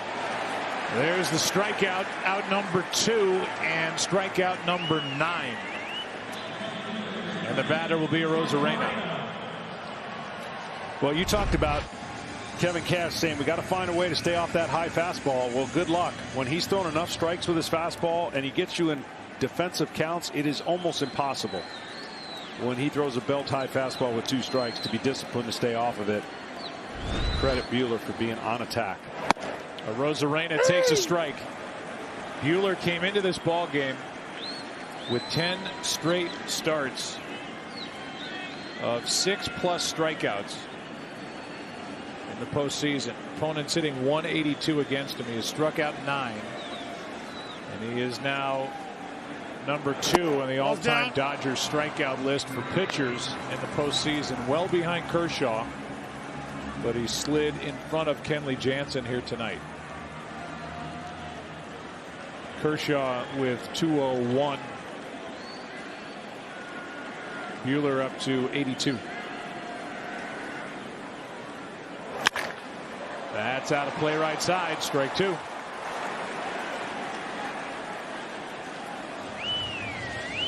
By the way, if this World Series goes to 7 games, tonight's matchup, Walker Buehler against the winner-take-all king Charlie Morton would be the pitching matchup. Here's a 1-2. That's outside. 2-2.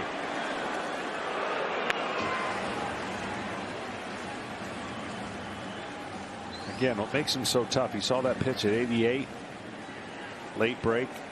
He has the breaking ball similar to Clayton Kershaw, a little firmer, but it has the same action. Then he has that fastball that just jumps on the hitter.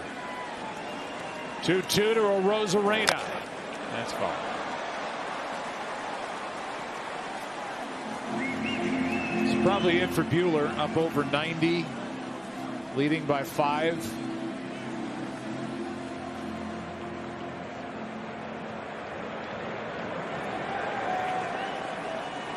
Trying to get through 6. Treinen ready to go if they want to go that direction. Buehler wants to hold him off till the 7th. Here's a 2-2. Struck him out, and that is 10 on the night. The Dodgers have put up 6 runs on 9 hits, but the story tonight is that guy. 26-year-old Walker Buehler.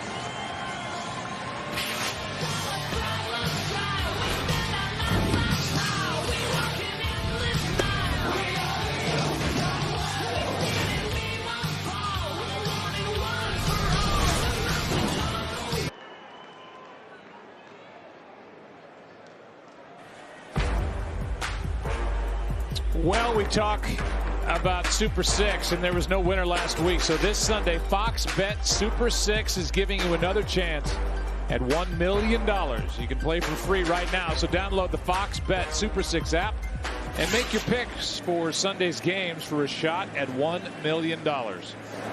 Ryan Sheriff takes over, first time in the World Series for Sheriff, and he deals a bit high for ball 1.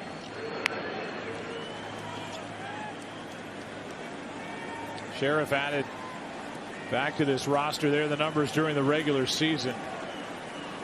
Didn't allow any runs over just under 10 innings pitched.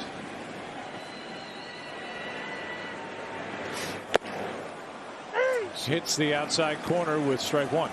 Low three-quarter delivery. Slings it. High percentage of basically 2 pitches. 80% sinkers and the rest sliders.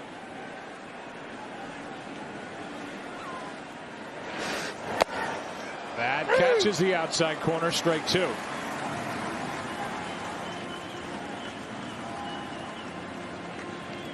The Dodgers just do what they've done all year. They have absolutely taken care of starting pitchers, especially in the slug department, better than anybody in baseball. Muncy waits and swings through it. Struck him out, 1 away here in the 7th. But as I mentioned with their slugging, they came up with a slogan that we're going to be able to show you that speaks to their whole process of their offense. Here's Will Smith, the DH tonight.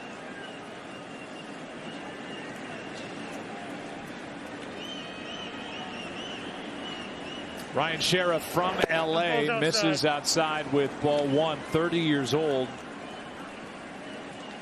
3-1 in his limited time in the big leagues, 28 games, 2.73 ERA, and with all the left-handed power, the Rays wanted another lefty in their pen as that misses up. 2-0.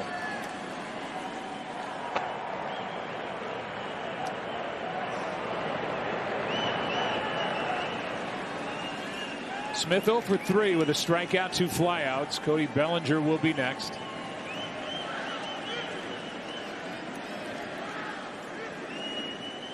Treinen still up in the bullpen for the Dodgers. Looks like he's coming in. 2-0 pitch is inside, 3-0. Could it be that they brought in the sheriff because there was so much stealing going on?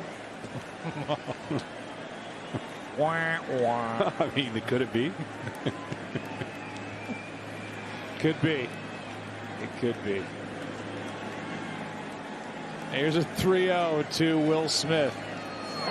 Inside. A 4-pitch walk after the strikeout. Well, I talked to you about they lead the world in hard hit, exit velocity, but what the Dodgers adopted as a team was barrels are overrated, and this is how they went about it. Barrels are overrated. Shake them out. Shake them out. Barrels are overrated. Barrels. Overrated?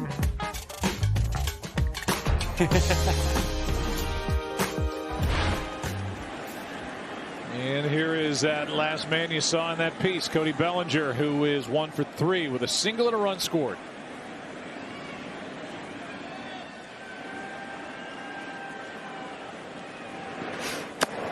Well, this is a 5-run ball game.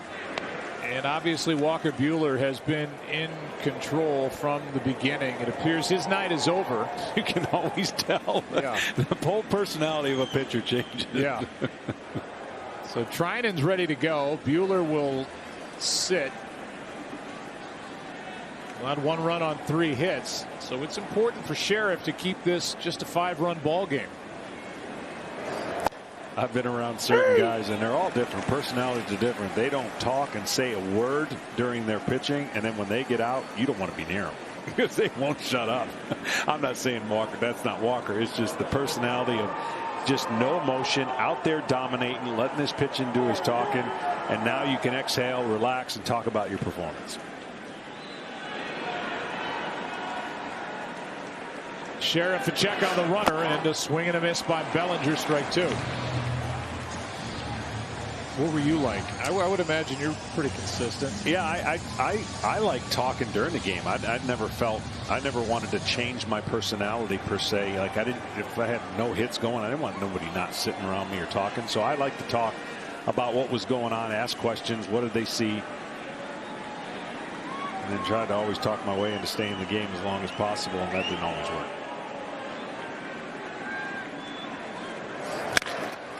Not hard hit. And the only out at second as Smith is erased on the force out. Well, you're going to see the ball coming out of his hand, and this is what the hitters are looking at, by the way. This is a four-seam fastball just coming out and exploding, right? Well, when you get a chance to see the views of this and where they come out of his hand and how you're supposed to pick these up, these are fastballs at different planes, different parts of the strike zone, and of course, different counts. But what he did is establish it early, and I mean, he had the hitters for the Rays just on their heels at all points.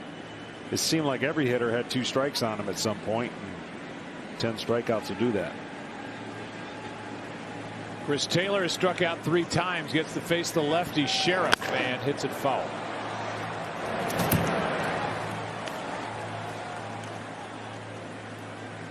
You know, you talked about earlier when he dealt with the bases loaded, nobody out against the Braves. He had that identical situation a few years back and didn't get out of it. Acuna hit that grand slam, and I asked him what did he learn about that and how fast that inning went. He lost control, lost command, didn't get out of it, and ultimately he has not pitched a game like that since.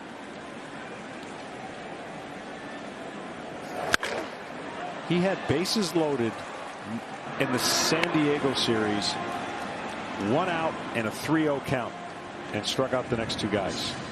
So you talk about reliving a moment and having your brain sometimes go too fast. He slows down and just feeling more comfortable. There's no situation that he's been through now that he doesn't feel like he can't accomplish or correct.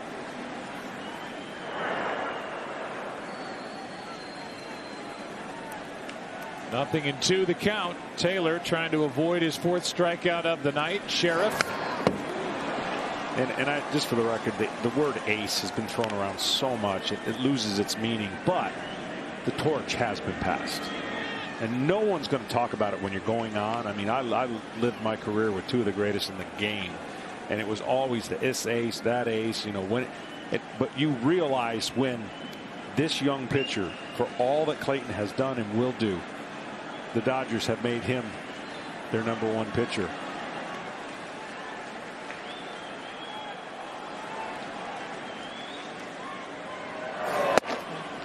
Ball 1. And Kershaw, no issue with that at all. No, he knows it. I mean, when you're playing, you know when you're living and breathing with your teammates what you've done and how important it is. But then when it's time, you graciously know. And this guy's running up 98, 99 with 2 great secondary pitches.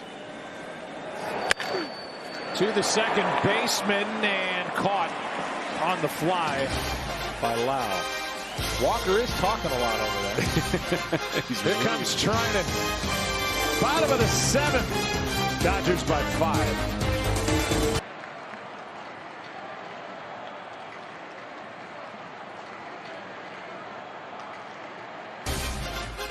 Create custom reels and search for over 3.5 million videos this World Series. Watch, create, share only on MLB.com/filmroom.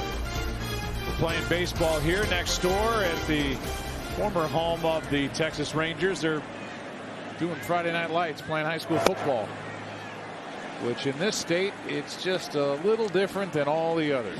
As Blake Treinen takes over here in the 7th inning, and Ji-Man Choi is first up. He'll be followed by Margot and Wendell.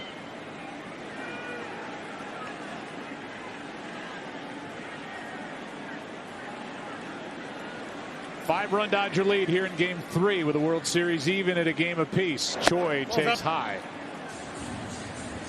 Choi, Margot, Wendell against this right-hander Treinen, who has been a closer in the big leagues, and now it's his job to keep it right where it is. They came into this postseason a little iffy on where they were with their top save man in the history of the organization, Kenley Jansen, as Choi grounds it to shallow right, picked up by Taylor, 1 out. And Kenley Jansen showed enough in the NLCS to filter his way back to the back end of the bullpen, and that really sets that group up as long as Kenley's effective, and he looked good against Atlanta. Yeah, he did, and he's been grinding along, trying to make some changes to correct the flaws. Let me tell you something. There's no better job in the world as a pitcher when you're connected, your mechanics, and you're out there 2 out of 3, 3 out of 5, and you just know you're going to click. But on the opposite side of that, it is miserable when you know something's off, because you're just not given that luxury to work out of trouble or work it in the game. You got to be lights out right away and with no room for error. And well, Margot took a strike from Treinen, who got it in there at 98. Treinen got some big outs against Atlanta in that LCS. Well, the game was virtually swung when he came in. 2nd and 3rd. Nobody out. That was in Game 7. It was 1-4-3. Home run by Kike Hernandez tied it. And the game-winning run was delivered by Cody Bellinger. I mean, 2 on Margot. I would love to know the percentage or of a double play with 2nd and 3rd, nobody out. How many times that happens? It can't be much more than 1 or 2%. And that's what happened. And it really did. It changed the whole series. When you think about both these teams' journey to get here, the Rays had 2 tough series, and the Dodgers really had 2 tough series. One didn't turn out that way. They won 3-0, but every game was tight for the most part against the Padres. But then against the Braves, I mean, they were an inning away from not getting here easily. You could say that, and if anything, give them credit for staying in those games and winning them. That's outside. Margot didn't go. 0-1.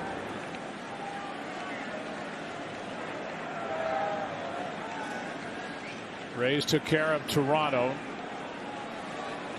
Won the best of 5 in 5 against the Yankees. Mike Brasso with the biggest swing of that one in Game 5. Rosarena has been smashing the baseball throughout. Oh, no, that missed him. Almost got Margot. And then after going up 3-0 on the Houston Astros, the Astros, led by Dusty Baker, came roaring back and made it 3-3, but Tampa Bay behind tonight's starter, Charlie Morton. 1 Game 7.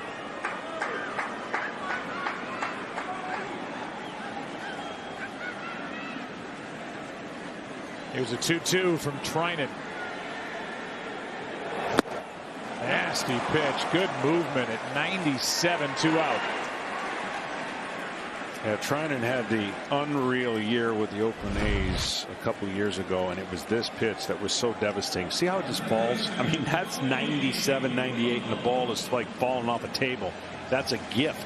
That's a 2-seam fastball with tremendous late movement.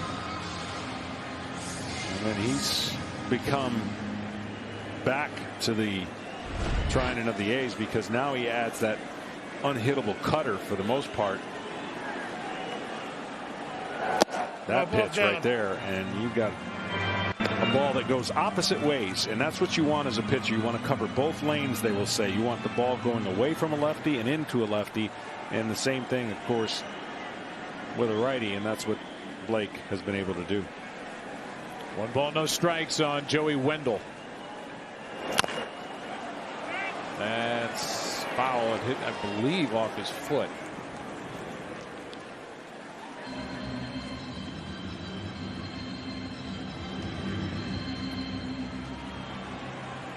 One and one. Right-hander getting ready. It's Ryan Thompson. It's gone Morton, Curtis, Sheriff, Thompson getting loose. No, ball's out. 2 and 1.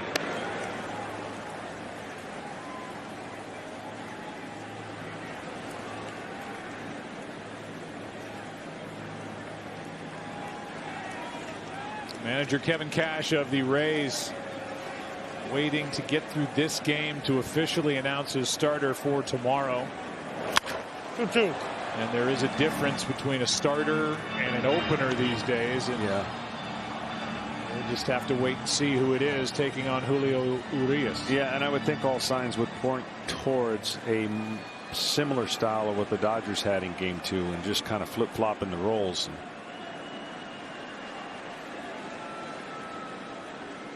Urias, as big a part of the Dodgers getting to this point as really anyone. Strikeout on a pitch down and in, and a perfect first inning aboard for Blake Treinen. His good stuff continues this postseason. Ray's been looking for answers all night long, whether against Buehler or Treinen.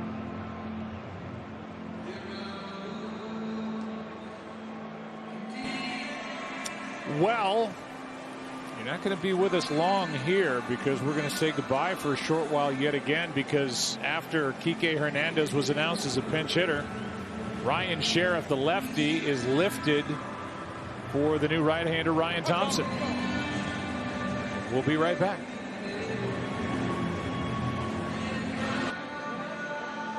Is into the ball game. Been busy this postseason already, his 7th game. During the regular year, you see 25 games, ERA just under 4.5.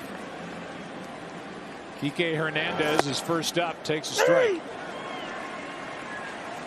Hernandez batting for Jack Peterson, and the Dodgers will add to their defense. Put Hernandez at second, and that will kick Chris Taylor out to left. Those arm angles we showed you, more like at 3 o'clock from the right side. Just caught the zone, 0-2.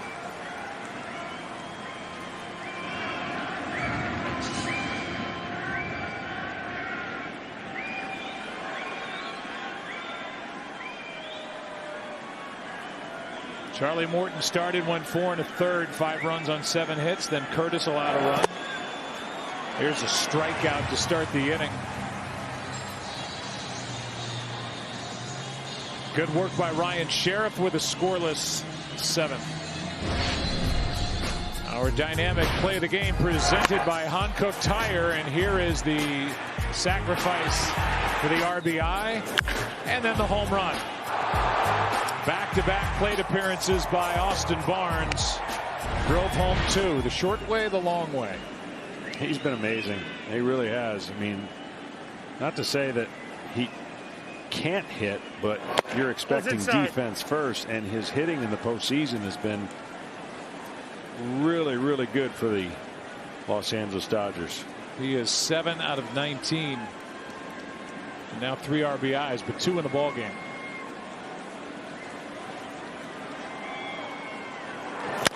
There's one back to the big right-hander Thompson for out number 2. Ken Rosenthal.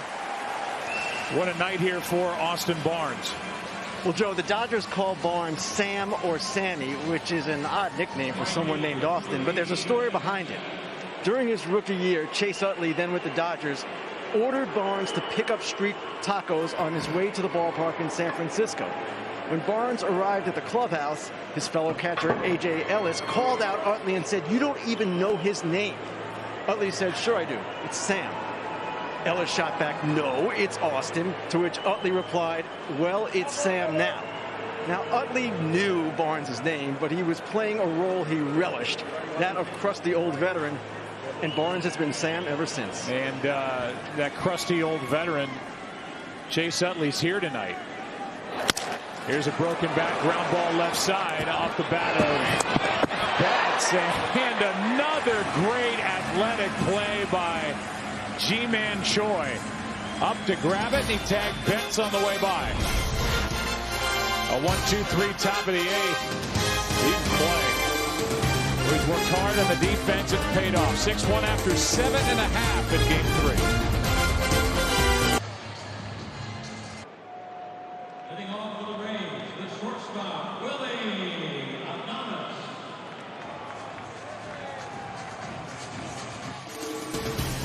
Millions of kids nationwide are without their normal access to sports and play due to COVID-19. That's why Fox Sports and Good Sports are restoring play through donations. Brand new sports equipment. Text PLAY to the number on your screen to help keep kids in the game. 36413. That was the number. We start the bottom of the 8th inning. Willie Adames first up, and Brusdar Graterol, hard throwing right-hander in the game, and up to get it. The underhand flip for the out. And as we suspected, Kike Hernandez is in the game at second base. Chris Taylor goes out to left. And here is Kevin Kiermaier, just a great guy, and wearing a microphone for us tonight.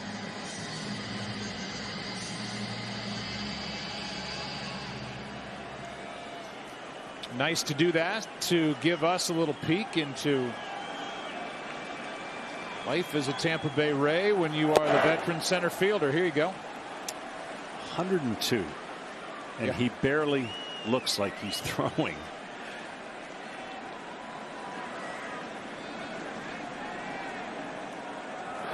How's that? How about you're a Ray hitter and you go from Buehler. Struck out 10. Treinen with his nasty stuff strikes out 2.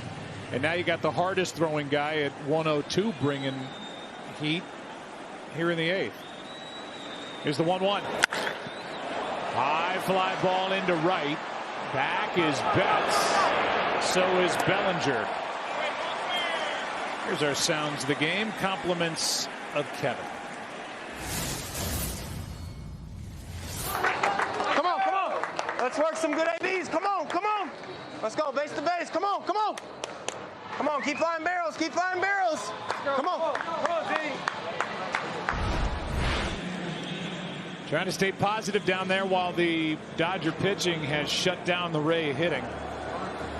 For the Rays, they're going to go back to their bench and call on Yoshi Tsutsugo. There are his numbers: 8 home runs during the regular season. Yoshi making his first appearance of this World Series, ball 1. So here's a perfect example of what I was talking about. 102, 101, two-seamer. More contact off Graterol. Good play by Hernandez to charge, stay down on it, get the out. Any other thoughts, John, before I say less strikeouts? Less strikeouts. I knew you had one more. The Division Series Game 1 from Florida brings it. And a breaking ball is fouled away by Corey Seager, strike one. 9th inning. Dodgers leading. Perez takes over behind the plate. Michael's first World Series appearance. After the Rays hit for Zunino. It's outside. Hey, I want to say hi to a good friend and the strongest kid I know, Charlie Raymond, who is watching at MD Anderson with his dad John, and I'm sure his mom Leanne is not far away, and his sisters, who he gives trouble to every day. Strong kid. Charlie,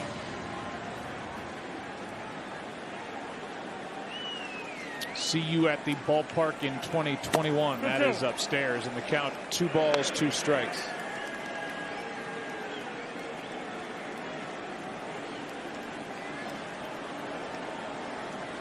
Seager looking for his first hit of the night. Still 2-2. It went Charlie Morton with 4 1/3, Curtis with an inning and 2/3, Sheriff, Ryan Sheriff from LA and a former teammate high school. Fox Sports Zone Casey Garland went an inning with a walk and a strikeout. Ryan Thompson a perfect inning, and now McClanahan good at bat being put together here by Seager.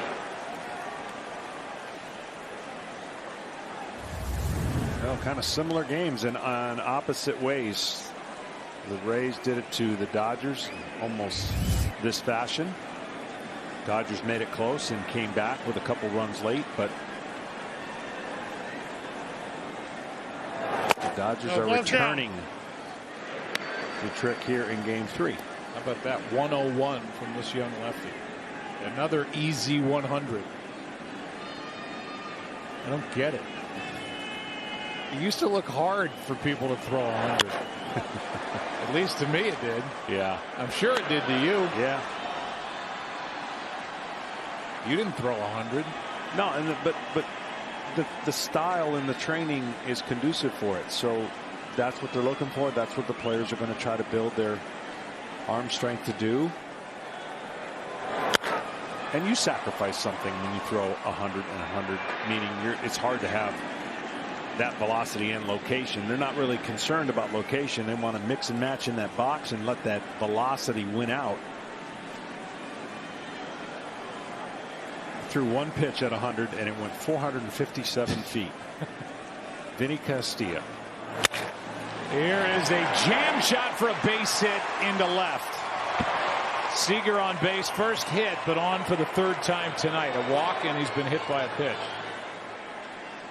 With Justin Turner coming up, our StatCast powered by Google Cloud, and these are Justin Turner's 11 career postseason home runs, tying the great Duke Snider, and they are all to the left of center.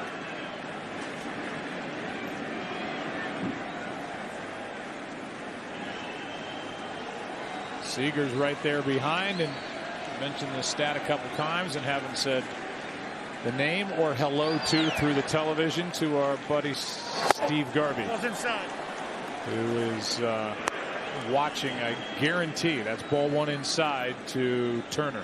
Well, there's been a lot of players on this roster and both rosters that have turned their careers around for one reason or another, and you would never not know that Turner wasn't always the hitter he is right now in the last 6 years for the Dodgers. But that wasn't the case. Released by the Mets, came over to here, and he's reinvented himself. And you just mentioned some of the records that he'll be forever linked with the Dodgers. And this field and this game between these two teams have a lot of players whose journey has been changed and changed for the better in their career. 1 ball, 2 strikes as McClanahan is just bringing heat. Kenley Jansen getting set to work an inning. It's been a while for him in a ball game. So both managers getting to use pieces that have had some time off. 2-2. Tsutsugo hitting in this ball game. Gets Perez behind the plate. He's used Sheriff tonight. Now McClanahan.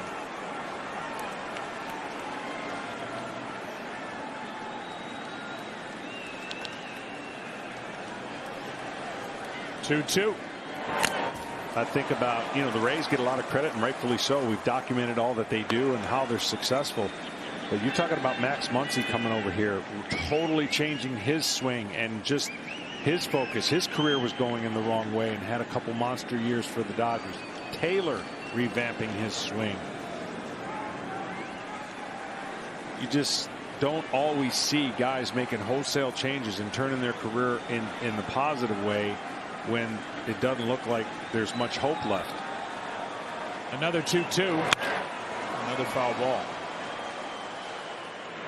We said it the other night. I mean, it's a template that Andrew Friedman put in with the Tampa Bay Rays, and it's the same template with the Dodgers. It's just that they have the ability to unload financially when it makes sense, as they did in the 12-year deal they just signed with Mookie Betts. But they find players that are cast-offs from other organizations, and they get better. Full count now.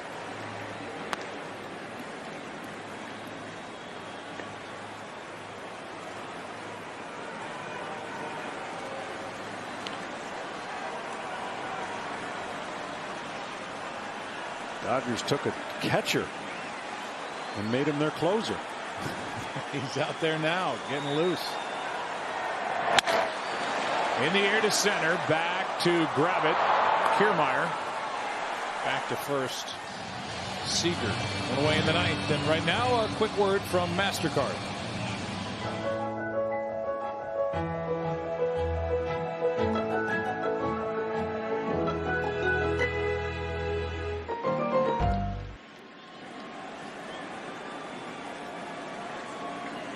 Here's Muncy. Big night for Max. A single after the home run in the first inning by Turner. Then a 2-out, 2-run single in the third. A walk in the fifth. Struck out in seventh. Ball's up. And that's upstairs for ball one to Muncy. And Muncy deserves a lot of credit too. It's not just the Dodgers. He was correct. Sent away from the A's organization. Went to work. Revamped his swing. For the Dodgers with a team that signed him, and here he is hitting cleanup yet again in another postseason. One ball, one strike from McClanahan. Yeah, this year hasn't turned in the way the previous years were going, meaning he's running into some bad luck, and there's some science behind that as far as, you can hit some balls right at people to shift and all that. But boy, there for a period of time, if you threw a pitch in that inner half, you weren't getting it back. Big power numbers, and then we've talked about all series, and nobody has been able to get on base via the walk any better than him.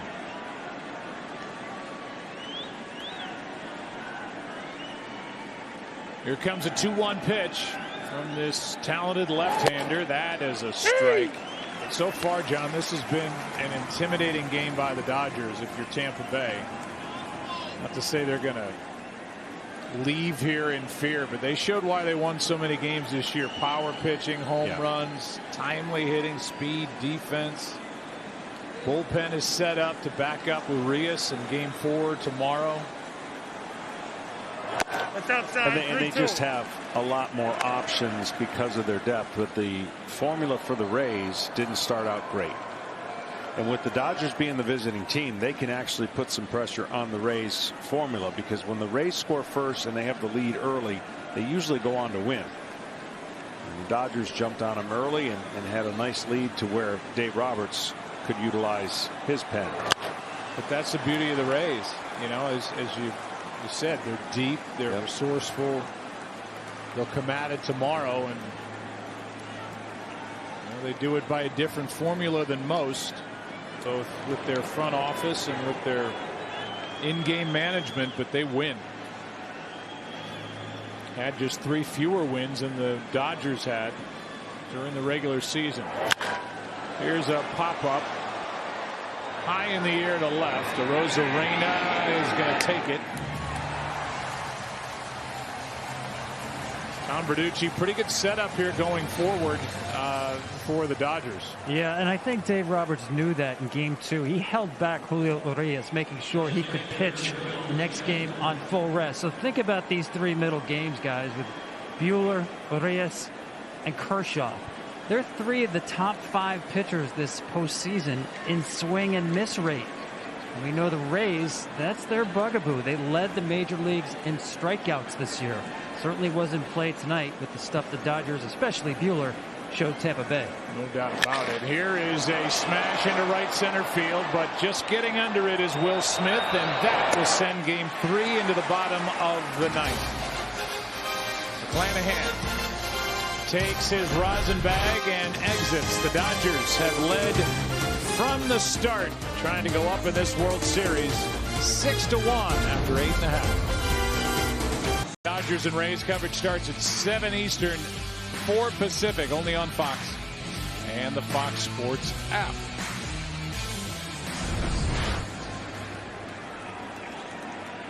Mr. Kenley Jansen takes over after the bullpen has been perfect.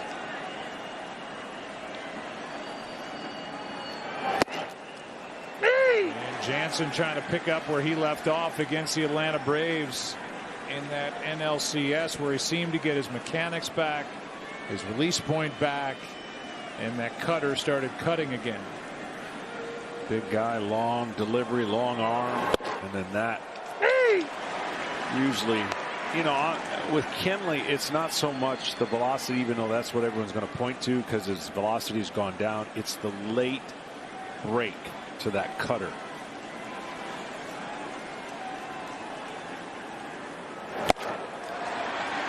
That is as good as you can do it.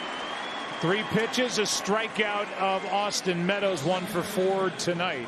1 away. Because what you don't want is you don't want the cutter to go down. You want it to go lateral. And there's the cutter lateral. Then he goes inside. And then he just throws cheese away. That's not the cutter. That's a fastball up and away. Batter now is Lau. Brandon 0 for 3. Man, I mean, look, this is a different Dodger bullpen now if he's doing this. No doubt. It changes everything for Dave Roberts. They came in not knowing how they were going to get the last 3 outs. And you know better than anybody else. Outs number 25, number 26, and number 27 in a ball game are a lot different than any other, especially in a World Series. Absolutely. And credit him and the Dodgers and the patience of Kenley, just not getting too upset or pouting or anything when it looked like it was really going to be a tough situation to get him in many games. He's persevered. He's mechanically made the adjustments. High fly ball into right.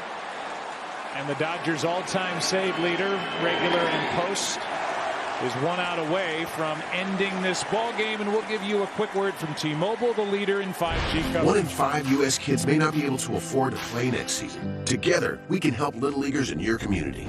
Grab your phone and text, and T-Mobile will donate. Well, we need to start talking, John, about Randy Arozarena. 0 for 3 tonight, a pair of strikeouts. 1 for 9 in this World Series, and it seems like the Dodgers have found a formula against this incredible young talent. Yeah, you know, when a guy's hot and when he's hitting as many homers as he has, he controlled the strike zone in the previous series. And I mentioned he didn't get any hits with runners in scoring position, which is incredible given his average and the power he displayed. That's outside. But he started tracking balls in that Houston series and, of course, the series before that. And all it takes sometimes a day off or a different approach, and you get off your game a little bit. It's very difficult to go throughout the postseason at the rate he was going.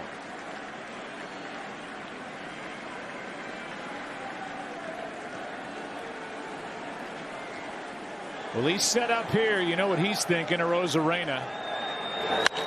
That swing is something. Fouls it back. Quick bat, great hands, a ton of power. And he just lets it fly. And is not pull happy. No, that's the key. That's why he's had so much success, especially on fastballs in the zone. Good pitch by Jansen. 2-2. Wow.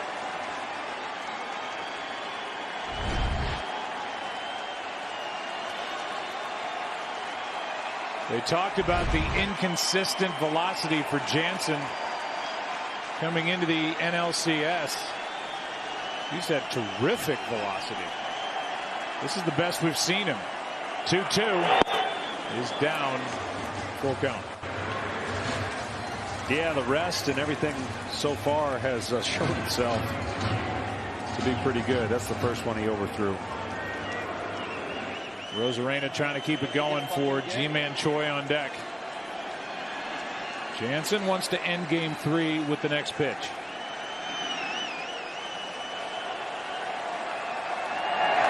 That is hammered down the line. Arozarena goes deep. And that ties a record. His 8th home run of this postseason. Right down the line, and Arozarena just crunched it. It's 6-2.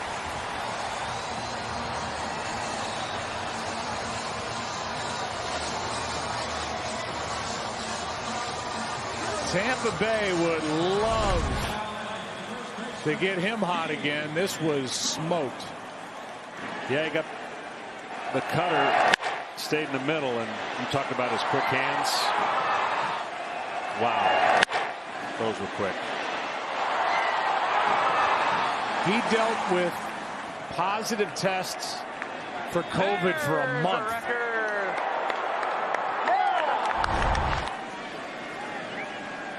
A lot of things happened right there, by the way. He tied the major league record for home runs in a postseason with 8. He adds to the rookie record, and he's got the rookie hits record in a postseason, as he's got 23 hits, one more than Jeter had back in '96. The incredible October of Randy Arozarena continues. 6-2 ball game. Saying he dealt with positive COVID tests for a month. He was away from the team, and in order to stay strong as he could be, because he lost a bunch of weight when he dealt with the symptoms. Here's one into left. That ends the ball game, a final of 6-2. And we get to finish the Arozarena story tomorrow night. Yes, we do. Tune in, everybody. 6-2 ball game. Dodgers were in charge from the beginning. They got a home run from Turner in the first, 2 in the third, 2 in the fourth, another run in the 6th, and it's a 6-2 victory for the Dodgers, who are now up 2-1 in this 2020 World Series. Buehler gets the win. He struck out 10 in 6 innings. Charlie Morton gets the loss. He's now 7-3 in his career in the postseason, and 3-1 this postseason alone. 3-hour, 14-minute ball game.